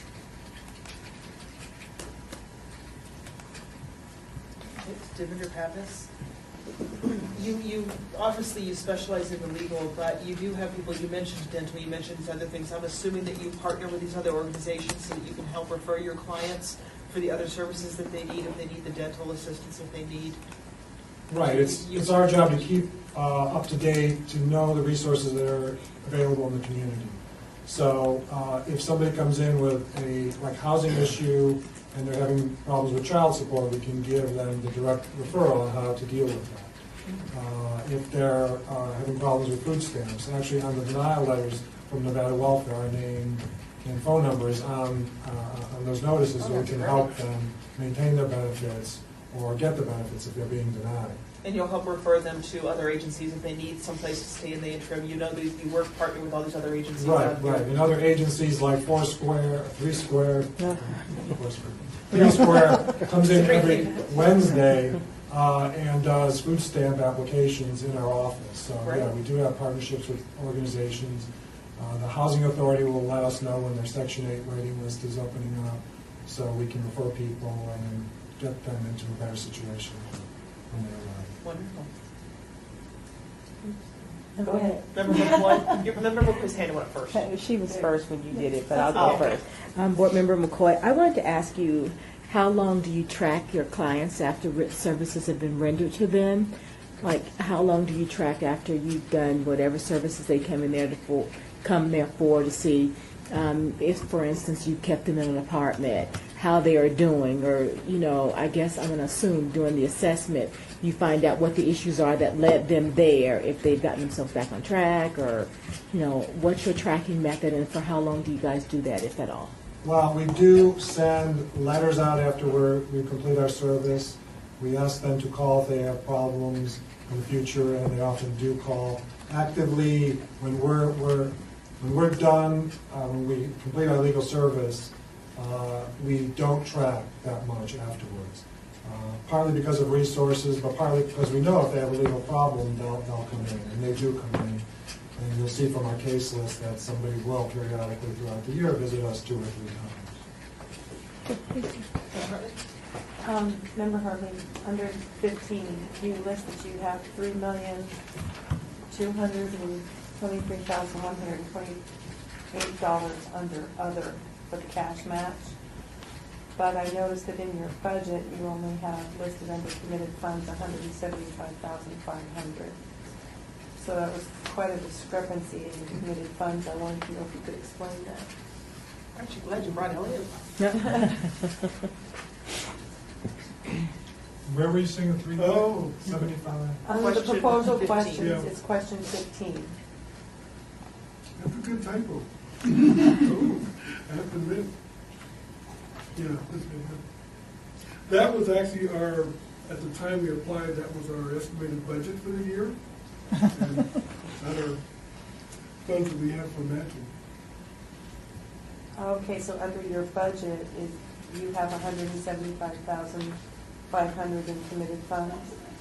Right. Does that mean you have, does that mean you have other grants out there that have not been, that you've applied for that are committed yet? These are committed funds from both the Nevada Law Foundation and also from our state filing fees that we receive from the courts. You mean 175? Right. Okay. Correct. So Divender Pappas, so the $3 million is a typo, or it's funds that you're hoping to receive? No, that was our total budget. That's our total budget. And I'm not quite sure how that ended up in there. Okay. Board members, any other questions? Board Member Jordan, would that affect any of the other numbers that within the budget itself, that typo? It should not, no. Shouldn't be having a trend with that. That's a question for staff. Your time, no, your staff. Is that going to, since there are those dependencies for the dollar figures, is that going to affect the eligibility or for the program? Is it something you'll need to check into? I'll have to check into that. Okay. Because the grant requires a 25% match Right, of right. committed funds, so. Right, And a minimum threshold, they can only request X percentage of their budget, and that kind of thing. So she'll just double check and make sure our numbers are good there. And part of the issue too is the majority of our money is from the Legal Services Corporation. So that money can't be used to match. And I think that's how the confusion was created. Sure. Well, one of the things we talked, I don't want to take up your time with that. Do we have any other questions from board members? Do you guys have anything you want to add to elaborate, to fill in? So I think we're good. Well, we appreciate you coming in and spending the time with us. Thank you so much. We will be making our decisions on recommendations to the City Council on the 31st. You're welcome to be here for that. We appreciate what you do for the community. And since we did finish our time, what I was going to mention was, if you do have any suggestions or anything for making the application process clearer, get a hold of Sean, pass those on to her, because she has a lot of control on wording the questions and what we can do to make that better. And if we can make it better for you, it's better for us. So any suggestions you have, like, for that?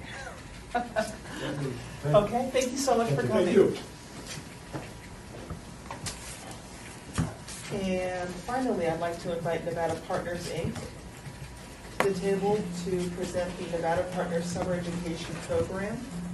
Give us just a second to get our little ducks in a row, and we'll get you guys started. I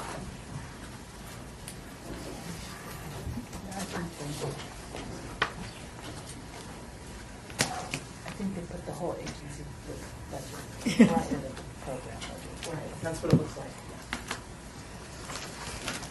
So thank you guys for joining us. As I'm sure you've heard, you'll have 10 minutes to speak, 5 minutes for your initial presentation, and Sean will let you know when that 5 minutes is up. Then we'll have 5 minutes for the Q&A. There's extra time. Feel free to fill in. Make sure you state your name each time you speak for the record. And thank you for joining us. Awesome. Welcome. Good afternoon. My name is Tiffany Tyler, Director of Program Operations at Nevada Partners. I am joined by Bob Butterfield, the Director of Finance, and LaTanya Reynolds, our Deputy Director for our Youth Development Program. We'd like to provide a brief overview of our agency, the programs that we provide, and the project for which we request support. Beginning with our agency, Nevada Partners is a community-based organization. We were established in 1992.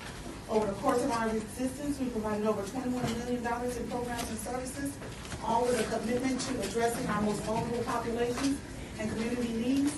As a result, we provide targeted services to a number of special populations, including unemployed adults, first-time homebuyers, and at-risk youth, particularly youth who are aging out of the foster care system, homeless youth, pregnant and perinatal teens, adjudicated youth, and youth at risk for dropout. The project for which we request support today is for our Summer Explosion Program that has an intensive focus on academic remediation, career inspiration, and leadership development. Over the course of our work, we have found that at the end of the spring semester, there are a number of youth each year who have recently discovered that they failed their proficiency exams, or they're in the process of preparing for a GED, or have skills deficiencies. We are able to leverage Workforce Investment Act resources to provide targeted career inspiration, some academic remediation, and to connect them to viable post-secondary opportunities. We're here to request support to provide tutoring in the summer to youth who have failed one or more proficiency exams, are preparing for their GED so that we can get them connected to education, as well as support if they're having challenges in their reading, math, writing skills, or reading comprehension. Roughly, we project to serve about 100 youth with $20,000 in support per year. And Ms. Reynolds can talk a little more about our programs, but we expect the following concrete benefits to be able to support this project. One, an increase in literacy and numeric skills for our youth. Two, an increase in the number of youth passing the proficiency exam, the number of youth securing a diploma for those who are in that track with us, as well as just an increase in the earning potential for our youth. One of our major concerns is that over the course of the summer, we found that youth, when they're out of school, just lose those skills. So this would be an opportunity for youth to retain those skills during the months where they normally lose them, and particularly for some populations that are really in need of that kind of support. Ms. Reynolds, did you want to talk a little more about our youth department? Sure. LaTanya Reynolds, and I'm the youth director of the Nevada Partners Program. And historically, Nevada Partners is known for offering an array of services to youth in the areas of academic, leadership development, civic engagement, and employment readiness. And as Dr. Tyler had mentioned, this funding will actually complement our summer exposure program, an academic component in our summer exposure program, in which youth will receive tutoring in GED preparation, ACT preparation, proficiency preparation, and literacy and numeracy preparation.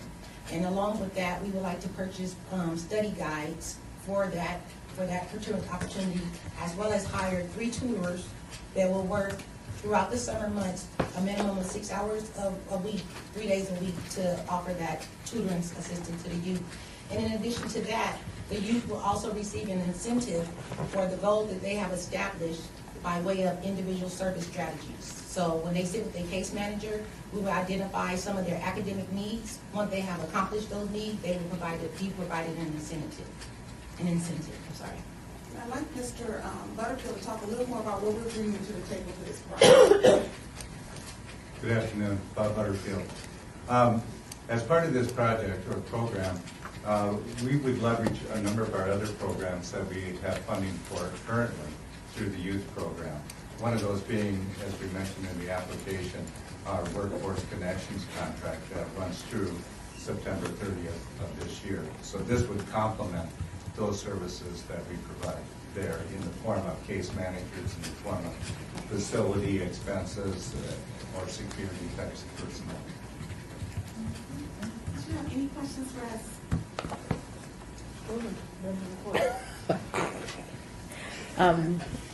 I have a question and a comment. My comment is that, I applaud you for what you guys are doing for the youth, because we have so many students in the state of Nevada, with us being 50 out of 50 states in terms of education, and we have so many youth that are only getting, a certificate of attendance or something like that, because they struggle with that proficiency exam. So I want to commend you for that. And my question for you is that, I noticed that, Dr. Tyler, you mentioned that you guys wanted to service approximately 100 youth. Where would you get them from, and what do you do with all those that you can't service because the number is far greater than that? So how will you decide who? I'm glad you asked. So we already have an existing pool of 282 youth that we're trying to get through this school year. And at the end of the semester, we go through a thorough evaluation to see where they are academically. A large pool of those youth will come through that, it could be identified through there. But we also partner with each of the major systems, including the school district, to identify additional youth that can benefit from the service. So we routinely receive referrals from juvenile justice service, a foster care project helping youth that are aging out of foster care, as well as have partnered with several high-need schools in the district, including Rancho, Canyon Springs, El Dorado, and Desert Rose, to identify youth who are in need of that support. So our request was really based on knowing that we already have this need. We routinely partner with places like Desert Rose to provide the additional academic remediation, but what we've seen is that there's typically a decline during the summer of folks providing on services. So during the school year, because we're all geared to get youth to graduate, you can maybe connect with a proficiency exam boot camp at about 20 places in the school district. During the summer, because kids are out, programs are often out. And we're saying, let's not wait until they go back in the fall to ask, what can we do to help you maybe graduate this go around? Let's do something during the summer so they can either reach that milestone during the summer if they're doing their GED prep, maybe connect to one additional test administration, or make sure they're at least primed in the fall when they offer those tests again to pass. Thank you. I applaud you for that. Board Member Jordan, so this is year-round or targeting the summer? It's targeting the summer. Okay. And your goal is to... And I'm sorry, I should clarify. So we have a year-round program, and we have found a need to provide additional support, particularly with the remediation during the summer, so the summer component. Okay. Largely due to the performance gap that you're seeing across CCSD or the state itself? Yes. Thank you. Board members? Commissioner Pappas? Congratulations on getting the committed funds this early. That's awesome. Do you take volunteers, for instance, for if you need people to help kids with math, reading, you take volunteer for tutors, things like that during the summer programs? Absolutely. As a matter of fact, over the course of the program year, we partner not only with UNLV and CSN to bring in recruits or folks that are already doing like student teaching, things of that nature, that are working on particular certifications, but we routinely recruit and will accept all the help we can get and all the hands we can bring to the work. Devender Pappas, do you also work with the school counselors when we talk about the goal? It sounds like your goal is mostly focused on just getting them their GE, getting them through high school, but there's more than that. So do you work with the counselors to find out proficiencies and to help the students get those goals going? Absolutely. We do what is called integrated case management for our clients. And because we're committed like a holistic clients and services, while our goal may be to connect them to some post-secondary opportunity, we recognize that in order to get them graduated and off to that, we got to think about it in multiple, we got to think about all the things that impact that. So we routinely partner with not only school counselors, but if they have a probation officer or if they have a caseworker because they're in the foster care system, to say, here's the overall plan for this youth to give them a future. We're managing this piece around the leadership development, career exploration, to give you some academic support. How does that line up with what he's doing in that particular school? So that's part of the assessment that happens at the end of the spring, the end of the winter, and at the beginning of the summer with the school counselor. You say, can you help us decipher this transcript? If we can put our resources anywhere, where would you like us to put those? Is it paying for his a summer school class because this other grant will allow us to do that? Is it paying for the GED exam or paying for the application fee, those kinds of things? So we really stick to our area of core competency, which is that piece, and rely on them to give us some guidance with the academic piece. That partnership's wonderful. Thank you. Board members? Board Member Jordan. 30 seconds. What kind of assessment is already in place to look at the success rate in which the program is developing? Assessment to see how the program is doing or how the client is doing. The program. We do both.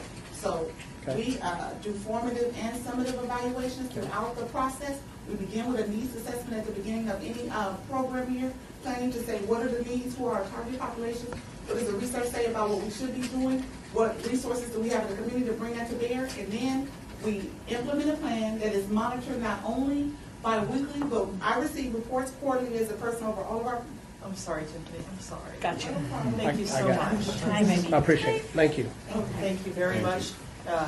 As you know, we'll be making our decisions and recommendations to the City Council on the 31st. You're welcome to join us for that. Thank you for what you're doing for the community.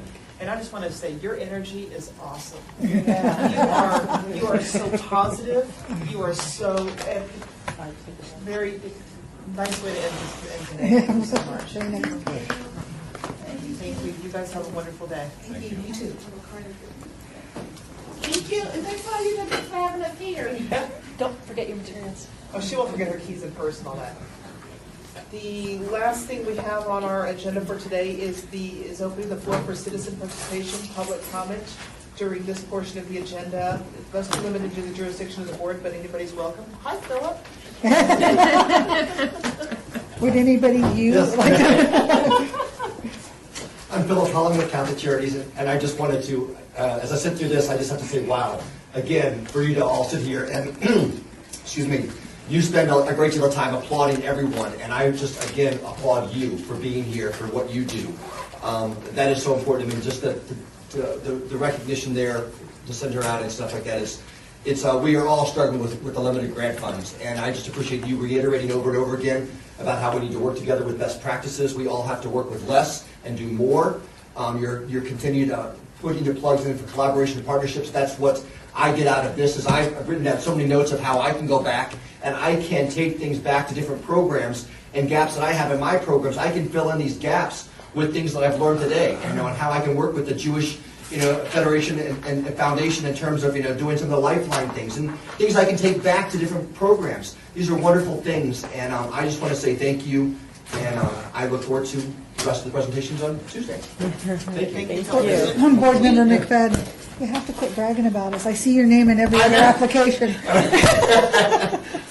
This is very, for me, it's very informative. So, Good job, though. But Philip, we appreciate your personal support, your recognition of what we do, and Catholic Charities support, and the fact that you are here taking notes and looking at these additional collaborations. We really appreciate that because you see every time you're here how little money there is out there, how little there is to go around, and the fact that you're here proactively doing that for your organization, you're to be commended. And for other organizations. I mean, and I share with other organizations. I know that not everyone has the ability to be here, so I will take it back. I mean, I like, Terry Lindeman from Family Promise here, and so there's other organizations that I can work with, that I partner with, and I want to take this back. And if there's something I can learn and share with them, it's for all of us. We're all working in this together, and we all have limited funds. And regardless of whether Catholic Charities gets funding or not, we are. I'll still go to other people that I know. I'll be here on the 31st when recommendations are made, and so I'd be able to work with those organizations that do get funded, and we work together. We've got a lot of work to do. And you've got a lot of tough decisions, so have a great night. Sir. We'll see you on Tuesday. All right, Yes, bye-bye. Thank you. 2 o'clock. Yeah, now I got the email. Thank you, Sean. Did a little sleep at it, a little bit 30 minutes late. All right, board members, do you have anything for anything? Staff, do you have anything? As you may have heard when we first came in, Sean Bolzer staff, we need all of you here on Tuesday because Member Cervantes and Member Miller are not going to be here on Tuesday. So please, We're be going to here. need you for quorum. You must So have everybody your here quorum. today must be here. Yes. I will be here. Thank you for. Oh, thank you. man. Thank you guys all Last for your one. volunteerism. Staff, thank you guys for your support, for being here for us. And do we have a motion to adjourn? A motion. Second Thank you, motion. Member